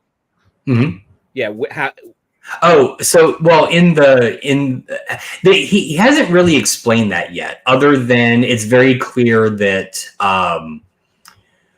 their 2 worlds connected by the ring have interactions with like the little multi-headed guy from Transformers the movie, those kind of bounty hunter creatures, and then of course like Starscream shows up. Yeah. In the first issue, so. I think I thought that was Skyfire. Jetfire. Oh, Skyfire. I'm sorry. Yeah. Jetfire. The blue one, not the red one. If Starscream shows up in that book, there's no HG2. He would have just squished them. Yeah. Right. But yeah, I mean, even just having just 2 characters kind of carry that trade for a long time is really, I mean, he does great dialogue. It's great engagement. What are you looking at, Daniel? No, I was just thinking in my head, it would have been so fun if Void Rivals was like a decoy book that really just introduced, like that was the premise. They revive Starscream. He kills them. That Void Rivals is over because the characters have died. Yeah. And, you remember when The Walking Dead ended, they had like fake solicited like the next few issues. That would have been the same thing where they did fake solicits for Void Rivals. Like, whatever. Kirkman can't do that again. I don't think he can do that again. But it'd be funny if he did it at the beginning this time instead of at the end. And turned it from a trade into a one shot. Sure. Yeah. But the thing is, Danny, everything you just described is effectively what he did, which is why I think it's so brilliant. Void Rivals was the first book in the Energon universe to hit, but we had no idea. Yeah. You put up that first issue kind of on Kirkman's name, at least I did. And I'm reading through it, and then you get to that like second to last page, you're like, what the fuck, a transformer, right? Like it worked. It was kind of a brilliant way of introducing the universe. So. They didn't let reviewers take a look at it till day of either. Like, no one was going to spoil this for them, and it's great. It was smart. Yeah. That's the best part of comics is when is what Kirkman did with Walking Dead, and then this of just kind of muting any spoilers. Right. He gets it. He still knows how to do comics. Like, say what you will about all his other books or the quality of his writing. Yeah. No, I think you're right. I mean, he kind of gets how to navigate the fan base in the industry. Yeah. Right. To tell the stories he wants to write. So yeah. But that's all the comics I read. All right. Let me talk about the rest of the comics I read. Clay, I don't know if you're gonna need to step away in a second, and it's about that time. All right. So let me show you a few of the comics that I got this week. I'm still picking up Gods. I'm not current on it, but I will get to it. I just need to. Hickman is something that I need to prepare for. When he's not writing a Spider-Man book, because the Spider-Man book goes down real easy. This Gods book, it's a whole other animal. Amazon's Attack just wrapped up its 6-issue run. I really like this story. I like this cast, and I like how it started. Like, here's what the Amazons are doing while Wonder Woman is dealing with all this, enemy of the state shit. But then it kind of went off in its own direction. I picked up Feral. We talked about this last week. Josh, did you get to? We did talk about it, right? No, you didn't get to read it. I didn't know. I recommend it. I highly encourage you to check it out. I picked up the next issue of the All Pedestrian Life of Christopher Chaos. Go ahead. I'm sorry. No, this is the second part of the Frankenstein little arc that they're doing as a break. Have you checked this out, Josh, or did you want to check it out? I wanted to, but I missed the first issue, and so I'm just like, If Dark Horse sends us a trade, I'll make sure to share that. Oh, okay, yeah, that'd be great. It should be coming out. The first arc should be coming out pretty soon. Okay. Rise of the Powers of 10, number 3. Holy shit! We've had this idea of like the only way to stop Moira is to stop Moira before her powers activate. Yeah. So we've been playing around with this idea of shooting a child before. I nearly picked up that issue just because the cover, like I got the reference, and I was like, "Oh fuck, maybe I need to buy this." So, you know that it's like on TikTok. There's like a little screen grab of Dakota Johnson. Like, I don't know what's going on. Stuff is happening. I'm so confused. That's what I think of when I'm reading the Fall of X storyline, because I'm just like, I missed all the Sinister cloning stuff. Like, I know it happened. I just don't know the details behind it. And like, Sinisters are popping up all over the place. There's time travel. There's AI. I'm just like, I'm only 95% sure I know what the Dominion is that Sinister became. Because I think it's a callback to the original, like the Hoxpox, like when they went thousands of years into the future. Yeah. But it's only 95%. I'm still not sure I know exactly what it means. This is the last issue of X-Force. I haven't read it. I'm very excited too, because this will conclude them hunting down Beast with another Beast. So, yeah. Is there a happy Beast? Yeah, yeah. It's a Beast from the past. So yeah, it's happier than this dark. Like, this isn't really Dark Beast, but it's as close as the regular Beast is gonna get. Let's put it this way: I read it too, and if by the end of all this stuff we don't have a Beast and Wonder Man buddy cop comic book coming out, I'm gonna be disappointed. I'm also gonna be disappointed. I also haven't read Wolverine 46, but as you can see, Sabretooth's doing brain surgery on Wolverine. Is he even licensed? He's got a coat. He's got a coat. Well, that's the license, I believe. Yeah, you're right. And it was really cool when I opened this one. They're gonna do a Darth Maul Black, White, and Red series. Oh, interesting. I'm not somebody who's super precious about comics, but I do find all of Danny's folding over kind of triggering. Like, I mean, but this is just like, I'm never gonna sell this issue or anything. Like, yeah, I understand readers and stuff. He's got 4 other copies on his desk. We just can't see it. Yeah. No, like, this is the if this was something more like the next one, I definitely won't like go either. So I'm also reading Life is Strange, Forget Me Not. This is the Zoe Thorogood variant cover. Zoe's writing it. It's a different artist, but like, yeah, Claudia Leonardi's on art. But I wouldn't fold this one because this one's a little more. It's a little more precious than the Wolverine 46 Volume 3 or whatever that I'm thinking. Like, look at this comic I got.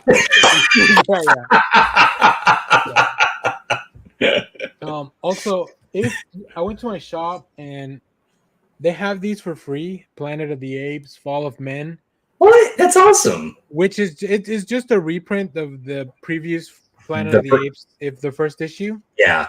Because I was reading it and I was like, wait a minute, this looks very familiar. But I like the cover, so I grabbed it anyway. That's a very nice cover. And then just a cute. I went to collect it at the mall after I got out of Godzilla, and I picked up a few things. Spawn 350, because it's the milestone issue.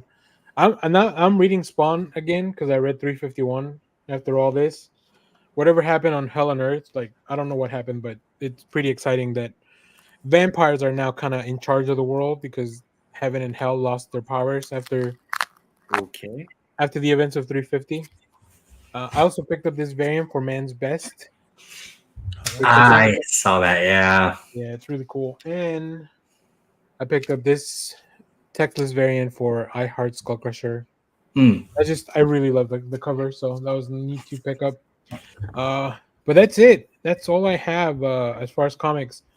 You say you went to a comic shop in the mall? That's what I was going to bring up. Wait, you have a mall near you that has both a movie theater and a comic shop? Do you live in the Mall Rats universe? Irving Mall has the AMC, which is the closest one to me. So I like going either there or the Alamo. And then they have a Collected. It's a very small shop, but I mean it's cool that they have stuff like I'll go check there. I went to which mall has it? It's called Collected in Irving Mall. Oh, Irving. Okay. Irving Mall. Okay.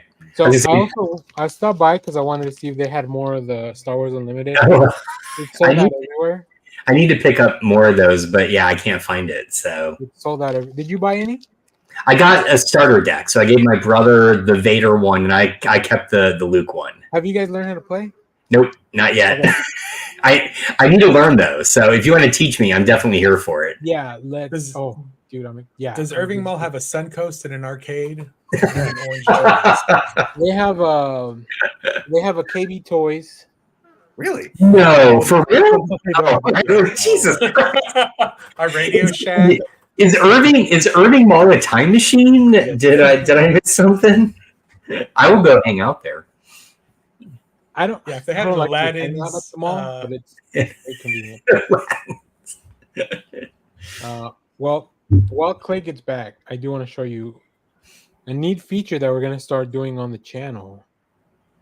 Yesterday, I went to play a little Star Wars, and I had my stuff with me, so we're going to start putting out some of the games that we're doing.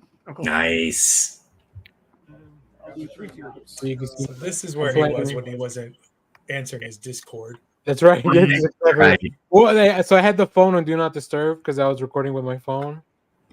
So definitely any messages, no. You see, I'm playing Chewbacca versus Han Solo. This game. Oh, nice. Okay. I'll be putting out some of these videos on the channel over the next week. I just got to do some edits, take out some of the curse words. I do. To that, I'm glad you do that because I do think we should try the new Marvel role playing game and just do like a live stream of us playing. Oh, that'd be cool. So, yeah. Cool. All right. I think Clay's coming back. Maybe no, he's just walking around. I can see Clay, but very cool. Nice. Yeah, we should do a little one-shot adventure. I mean, that implies I have read it and I have not. I have no idea how this game works. Somebody better read it because I know you read the books when I play. He's got it too, so I go by feeling. They were back when I worked at the comic shop on Sundays. They would have a guy who would come in and he tested that. Like he got an early copy from Marvel, and yeah, for the last year they would test that role playing game. They played as the X-Men, and it was so fun to listen to them just do this X-Men adventure every other week. That's awesome. In the store on Sundays. All right. Well, speaking of X-Men, let's briefly talk about the latest episode of X-Men 97. Just very quick, very briefly. I don't want to go too deep into spoilers, but man, that was good. That was excellent stuff. They're really taking these little stories and condensing them into 30 minutes. in the most fun, because this one was like this one felt like it was a few things, right? It was Inferno. It was like I don't even know what the story's called, where like all the clone stuff is found out. Yeah, I don't know. What did you guys think of this episode? I have one issue, and because I love the first episode, because they really pushed Cyclops into this like really kind of like awesome position, and now I feel like he's kind of going back into whiny boy kind of phase, because now he's got, I'm just like, oh, don't revert his character if you just start him off so strong. He did come off as a little like bitchy Cyclops again in this issue where you're just like, to be fair, I think last week I was like, I'm such a Cyclops like fan, but he's like always gets shit on because he's kind of a dick. And then the first 2 episodes, he's like cool Cyclops, and then this one you're like, oh, you're a clone? Get away from me! I don't care if you have a baby. Like, that's disgusting. Give him the forecast. That was the best. One of the best lines ever. But I mean, I'd be pretty flabbergasted, I'll say, if a clone of my wife, my now baby mama, showed up, and then I was like, what? What's going on? What's happening? And even the whole thing is we don't even know when she got changed. That's the whole thing. Right. We don't know if was it Madeline or Jean that he married. When did all this happen? So it's so nebulous, which is fair. I wonder if Chris Claremont's watching these. He's like, exactly as I planned it. Well, he didn't. So he like there's initially he did not want to kill Jean Grey. Like, they did the Dark Phoenix story, and the original ending was like, and she gets sent to space prison or something like that. Oh, I have that book. Like, there's they eventually drew it, right? The alternate ending. Yeah, they might have done the alternate ending, but then what's his name? Tall editor in chief guy was like, Jim no, Shooter? you've got to Jim Shooter? Yeah, Jim Shooter. Yeah, Jim Shooter was like, you need to do something bigger. And so Claremont was like, well, we'll kill her then. And Shooter called his bluff, and he's like, kill her. Great, love it. Run with it. And then they wrote the thing where they kill her, and he printed it, and they were just like, oh no. And then Claremont went back, and because Cyclops left, and he introduced Madeline Pryor, who was not initially a clone until, again, Jim Shooter stepped in. She was just another redhead. She's just another girl who kind of sort of looked like, and then when Jim Shooter was just like, no, we need to bring the originals back, bring back Jean Grey, that's when they had to kind of retcon that she was a clone. Mr. Sinister did the stuff. And I do love that it remains the same, where as soon as Scott finds out Jean's back, immediately just just like in the comics, he bolts. Yeah, just like in the comics. I think there was one part of that historical account, Jeff, you missed, which is Claremont said, well, let's kill her. Jim Shooter said, okay, kill her then. And then they both whipped their dicks out and measured them. Because that definitely seems like how that relationship worked. So yeah, I think that was like Jim Shooter's relationship with a lot of writer. Yeah, that was Jim Shooter's go-to move. So many meetings ended with a zipping sound. It was really, really awkward. It's so weird that he has such a contentious lead, but like still a lot of good stuff came out of that. Like, a lot of crap came out of it, but like I guess it was at that point it was just a numbers game. Some of that stuff had to hit, Also, we obviously don't remember like all the garbage. Like, we never go back and re-talk about the garbage, right? In any comic book publishing, not just Marvel. Yeah. We obviously fondly remember like the good stuff and just focus on that, and then think like, oh, I guess that was a good era in comics. Yeah, if you were buying that one series, maybe, but then how many other series were there they were just really throwing stuff at the wall, see what stuck? Which, I mean, was kind of his MO. Like, wasn't New Universe also under Shooter's reign? So, yeah. Yeah. So. Yeah. All right. Well, Clay gets back. Sorry, Josh. We're gonna do a wrestling minute. It's all right. You go ahead. Did you guys both watch Raw and SmackDown this week, or at least I watched a few because I didn't watch the whole thing. Jeff, Same. I ended up seeing. I watched the first half of SmackDown, but then I went and saw the movie last night, so I haven't caught up yet. But I did see like some highlights and stuff. So you know what happens at the end? Because that's kind of what I wanted to talk about. With who? The last part of it. With Jade. No. I did see that there's like a little team up brewing, it seems like. Yeah. Well, I saw some. Let's talk about Raw part first. So, hold on. Did Josh just walk? Okay, No, he's right there. He's still there. Oh, okay. I thought he just left. I was all right. Can we talk about? Sorry, I'm grabbing something. Can we talk about the whooping that The Rock laid on Cody? Oh yeah. That is amazing. First of all, he wasn't even announced to be on Raw. He was supposed to be in the next Raw. What the? Rude. Oh, hold on. Now that he's back. Sorry, Clay. We're doing Wrestling Minute. So you have to okay. Right there.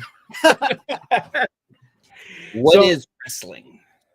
Let me tell you about that You whooping. get a vat of pudding. No. Do not bring those days back, please. You can talk. You can talk to Josh in the private chat while we talk. Actually, make sure to keep thinking about your karaoke songs while we. I already have a list. Okay, cool. Damn, a list. Oof. He's gonna pull out that big book that they have at the karaoke shop with like 1,000 songs. Absolutely. But yeah, so The Rock shows up in Chicago, which, man, what a show. The first promo with CM Punk and Seth and Drew, like that's but I want to talk about The Rock just whooping on Cody all over the place. I was so surprised that they kind of went there.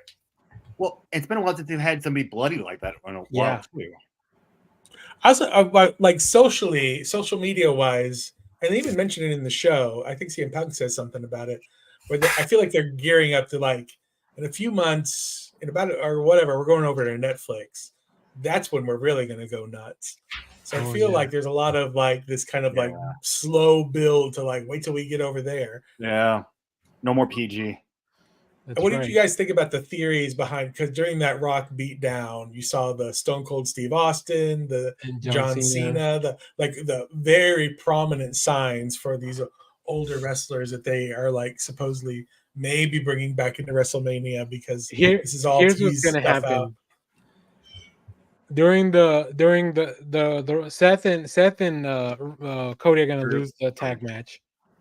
So they're gonna do the Bloodlines match, and as soon as like they're gonna do all the shit, The Rock is gonna start beating down. They're gonna like Cody's about to lose, and then you're just gonna hear on your left, and then John Cena's music is gonna hit, and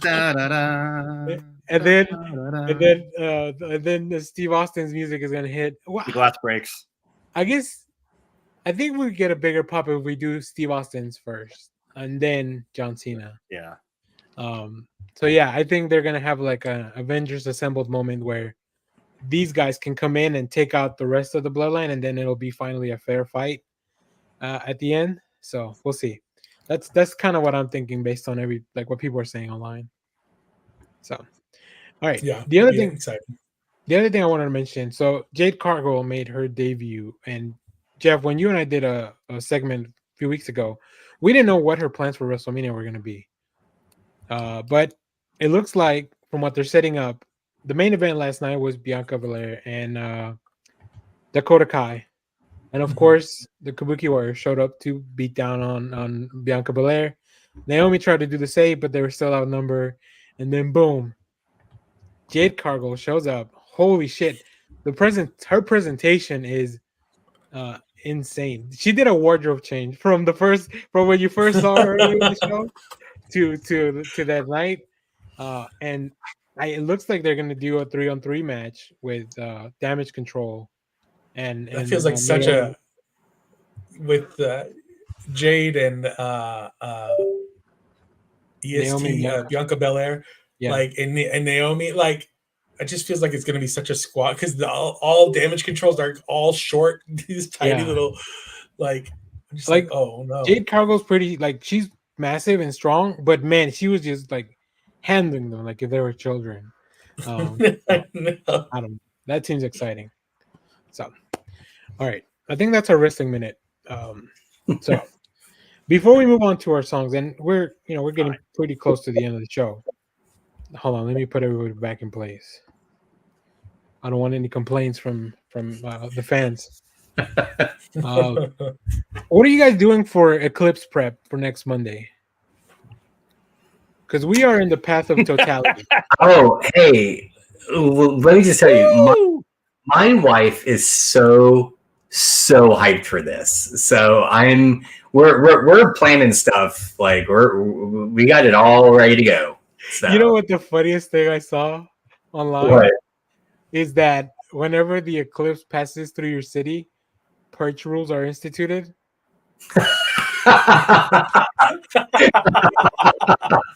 I just like the fact that for once the historic event, for the second time, the historic event comes to us.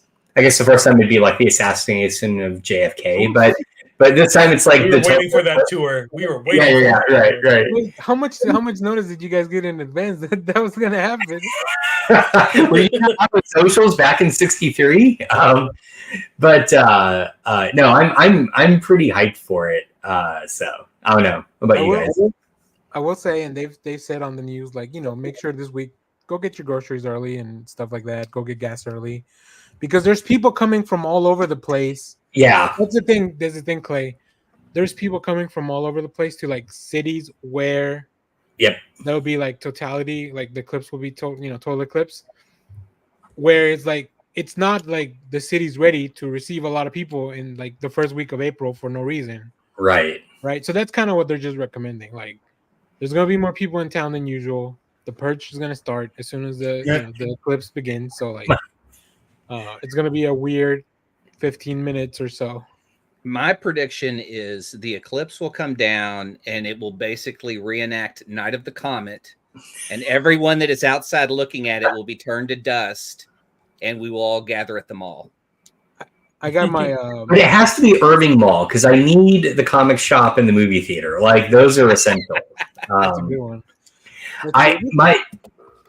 My favorite meme so far is, they're saying the length of the eclipse is going to be 4 minutes 31 seconds, and then beneath it they said length of total eclipse of the heart is 4 minutes 29 seconds.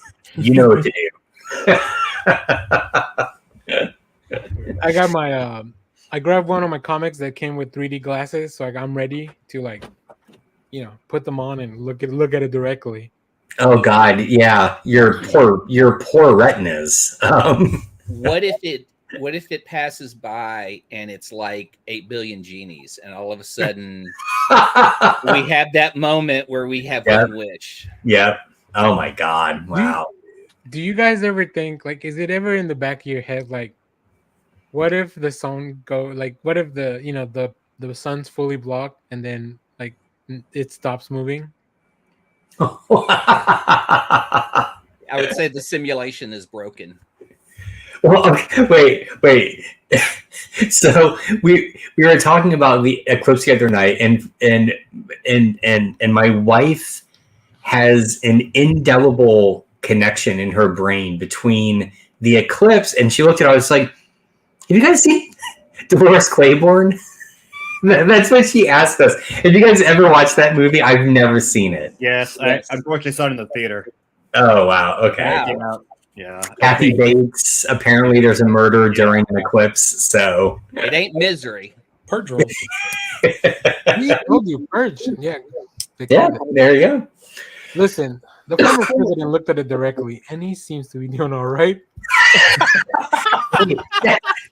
Steve is doing a lot of work in this sentence. Depending on what channel you're watching on the TV, he seems to be doing all right.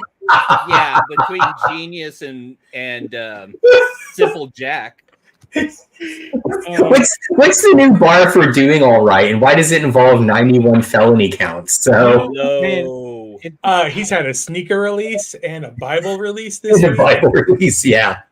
I was thinking about that with X-Men 97 and the way Magneto has that giant M on his shirt. I go, man, really only supervillains put their name all over shit. Yeah. Good point. LexCorp. What Scorpion? Trump Towers. Wait, there's a lot. I don't know. What does that make Wayne Industries? Yeah, there's a lot of Wayne Tech and Enterprises. Hey, he's a 1%er, and like we discovered in Blue Beetle, he's a fascist. He's a fascist. Yeah. The poor are not celebrating Batman. Yeah. That's the thing. Is they like, hey, you protected me, but I can't put food on my plate. And he's like, see ya. But here's the thing. That is kind of the core idea of what Russell and Allred explore in Dark Age. See that? It is very much a 1%er versus the rest of Gotham sort of story. I mean, the coolest idea in Space Age is just Superman stopping down and say, I'm just going to build shit to start taking care of stuff. Like just all of a sudden, like I'm going to create life sustaining drugs or whatever to help everyone.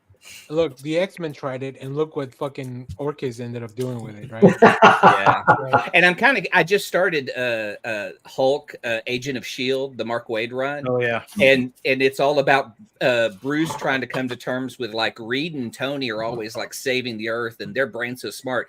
He's like, he comes to S.H.I.E.L.D. and says, use me like a bullet. Like, if you have a problem, but in lieu of that, like, fund me and I will save the Earth and I will create science that will just, put Reed and Tony to shame. So I'm kind of curious where this is going to go and how it goes bad. Nice. Okay. Well, that was Eclipse prep. So I say we all get superpowers. Just everyone in the line. Full on witchcraft, like whatever I can, like little sticks that I can burn, something. I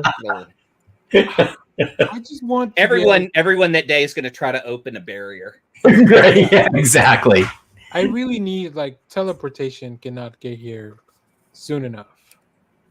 Just don't let it fly in the chamber. Yeah. Well, kind of worth it. I think. Have you seen the Cronenberg version? Yeah. Or only the Vincent Price version. The Vincent Price version, worth it. The Cronenberg version, not worth it. How long do I get to look like Jeff Goldblum when he was young? Oh, I'll take advantage of that. Even if it's just like an hour, full hour. 30 minutes, maybe? I don't remember. How long until I start vomiting goo? That's it. Yeah. Pretty quick. Pretty quick. Just if you want to eat. All right, I'll just try to become Jeff Goldblum in Jurassic Park then. There you go. I think the show after the eclipse, we come back and reveal what superpowers we've been given by being in the line of the eclipse. Yeah. I wonder if I'm gonna have to schedule a meeting so that nobody needs anything from me. We're all gonna come back and be like, "Well, I got blindness." I'm Daredevil. I'm Daredevil. Yeah. All right, the everyone Daredevil show. Cool. All right, let's start gearing down. So, Clay, I'm gonna throw it over to you. Give us your 3 karaoke tracks and why. And you guys had 2 hours. Fuck off. No excuses. No excuses. I forgot.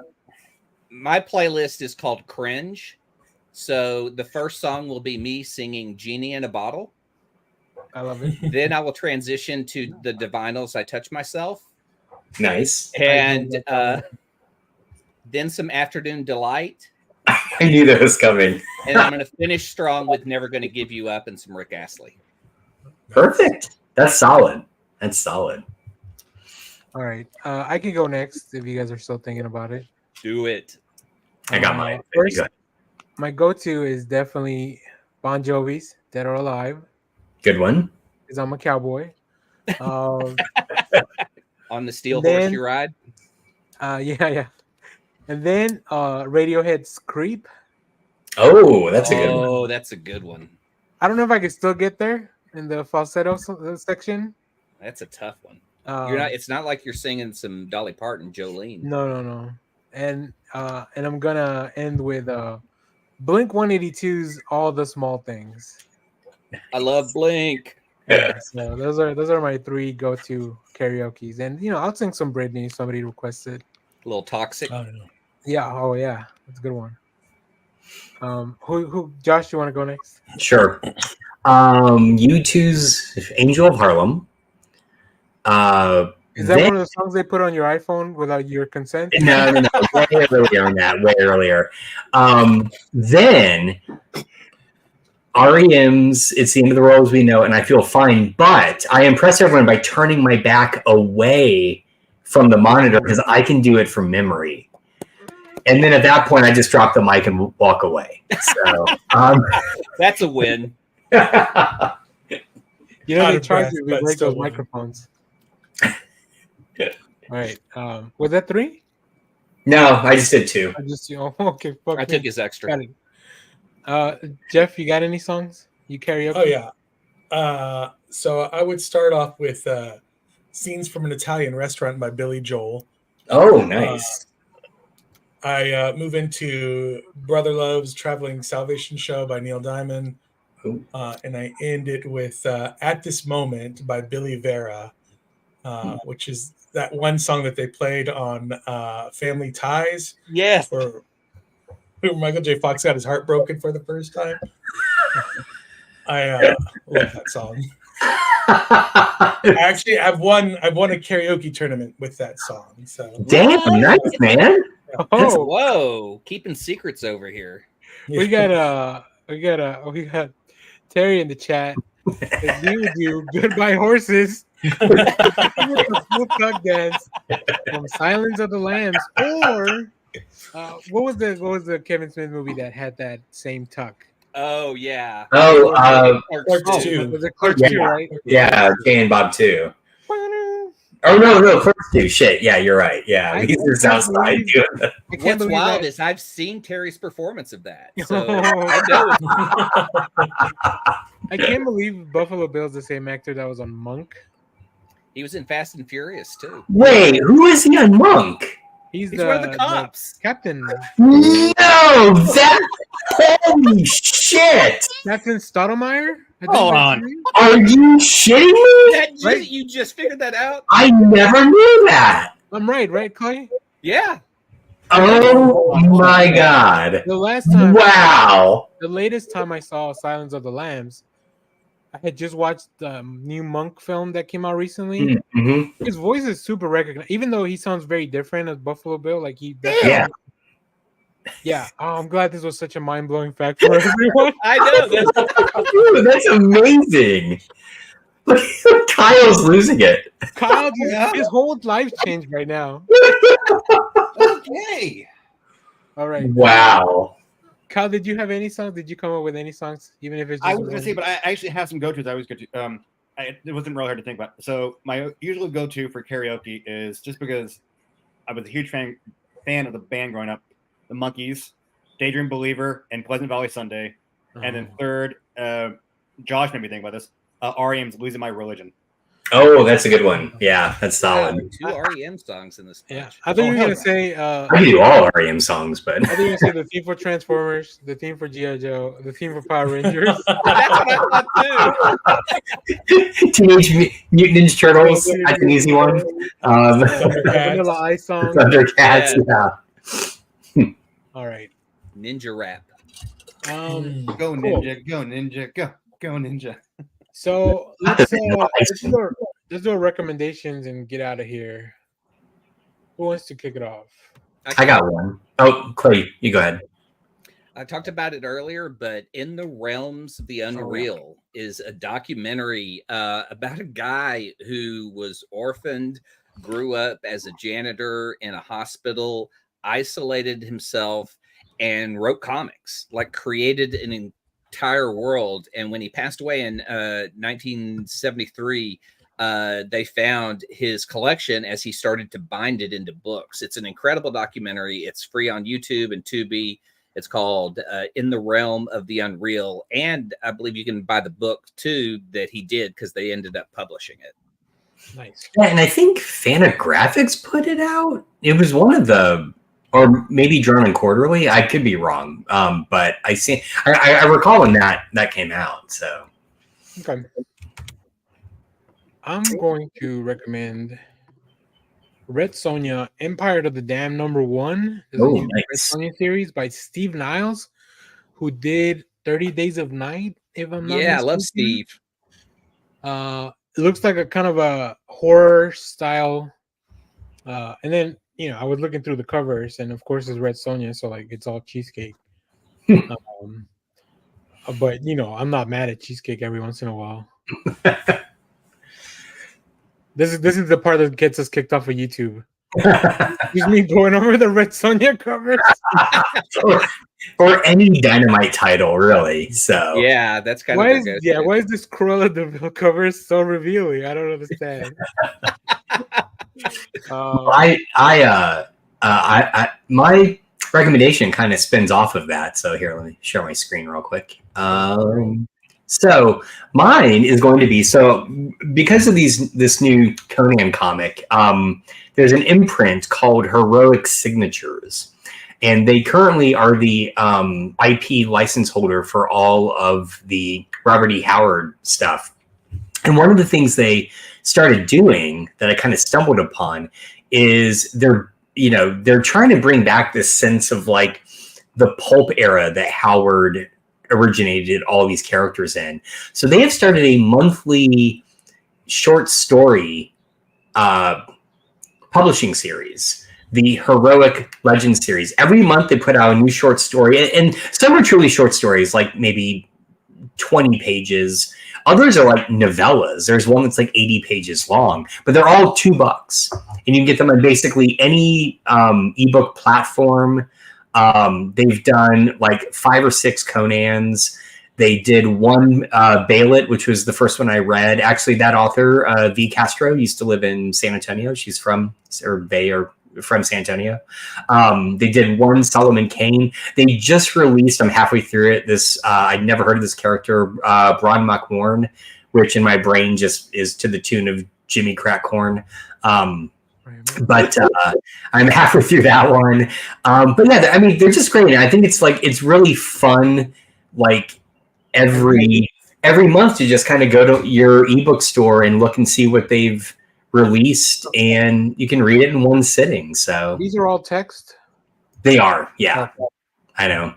You're out. The covers are cool though. They're very cool covers, and like a wide array of writers that they brought in. So so just fun. I mean, $2. I did read the Bailet one first. I think it was a really fun read. If you want like a recommendation for that one, it's pretty nice. Not nice, but interesting. So yeah. All right. Kyle, I got your link. Let me throw that up.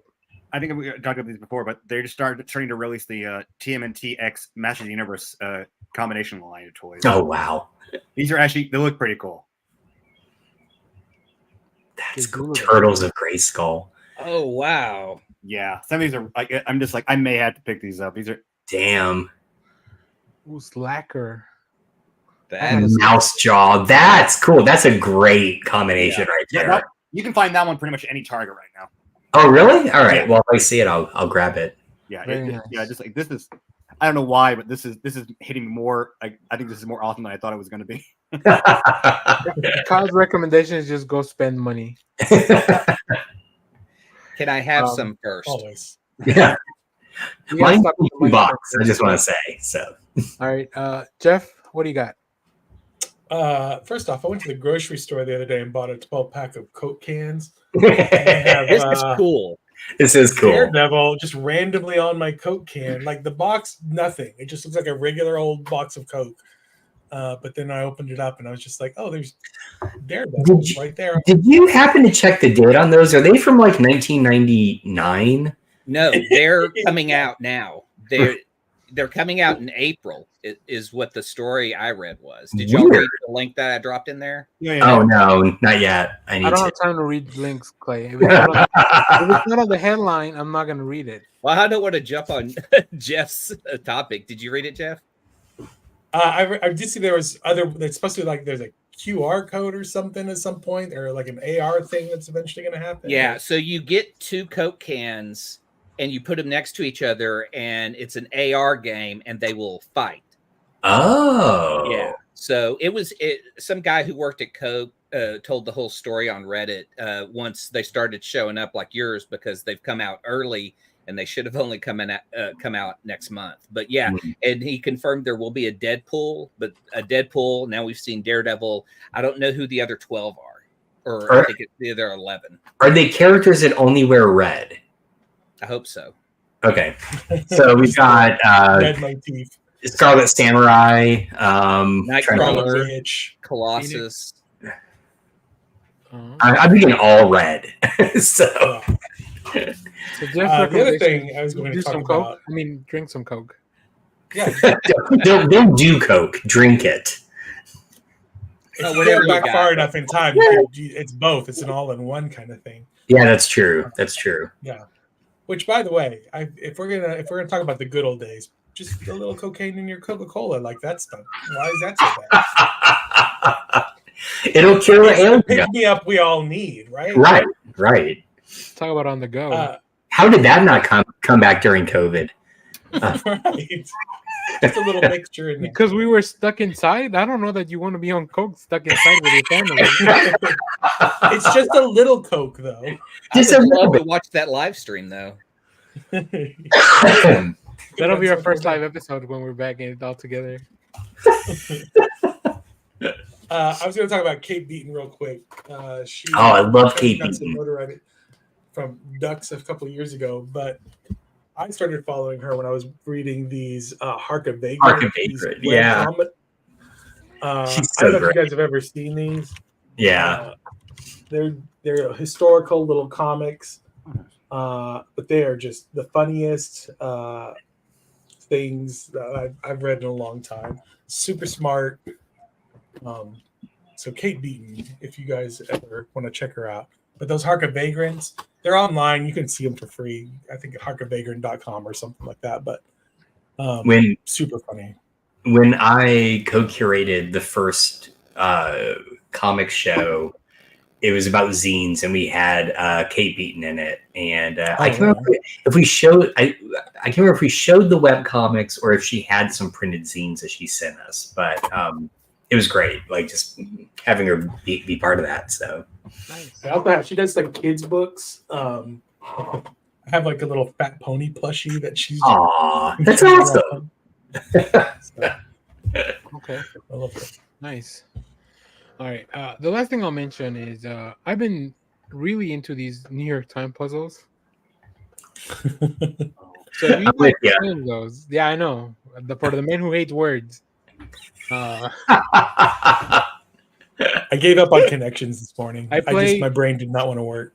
I play Strands, Wordle, Connections, and the mini crossword. I don't have enough time to do the big crossword, but the mini one, it just 3 minutes hits the spot. So, Kyle, were you gonna share something? Yeah, I've shown this before, but it's after the passing of Akira Toriyama a few weeks back. Oh yeah. Akira Toriyama's manga theater. It's a compilation of all his work, not outside of Dragon Ball and Dr. Slump. Right. You can pick it up pretty much at almost any Barnes and Noble. I'm saying this is, everything from 1978 to like 2005, all the different works, and so this is just a great little compilation. Oh, very If you cool. love his art, and I recommend that. If you have a current generation Xbox, for his passing, they created a custom background from Blue Dragon you can use on your Xbox, which is nice. So His new anime Sandland is now on Hulu, and the game's gonna be coming out on Xbox also. yeah. Nice. Clay, you still reading Dragon Ball?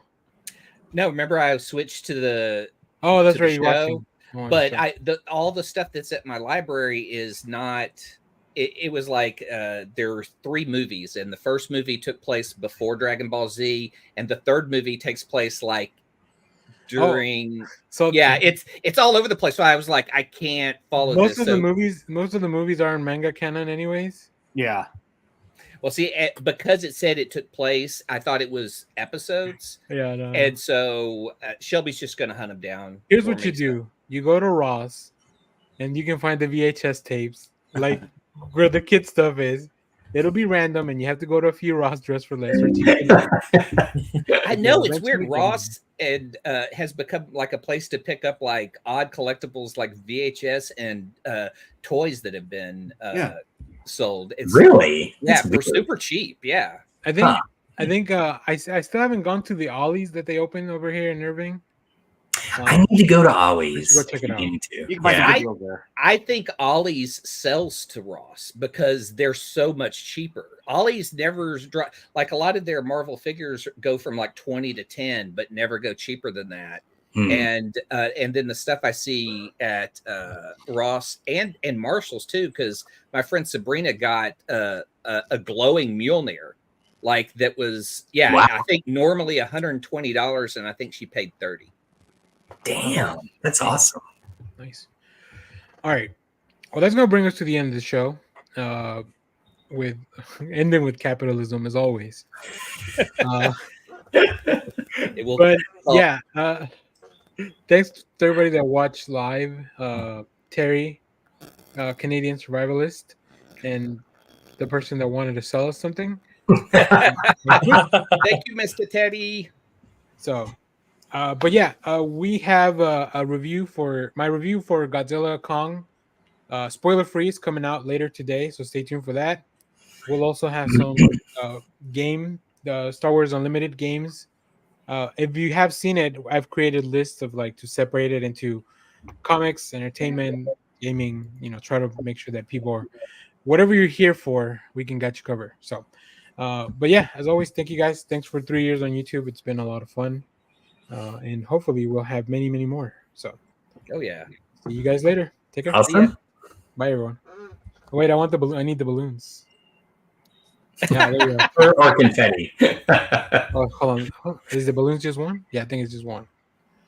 There it is. 3 years, baby. The most important thing in life will always be El Bebo. Simon Center, get the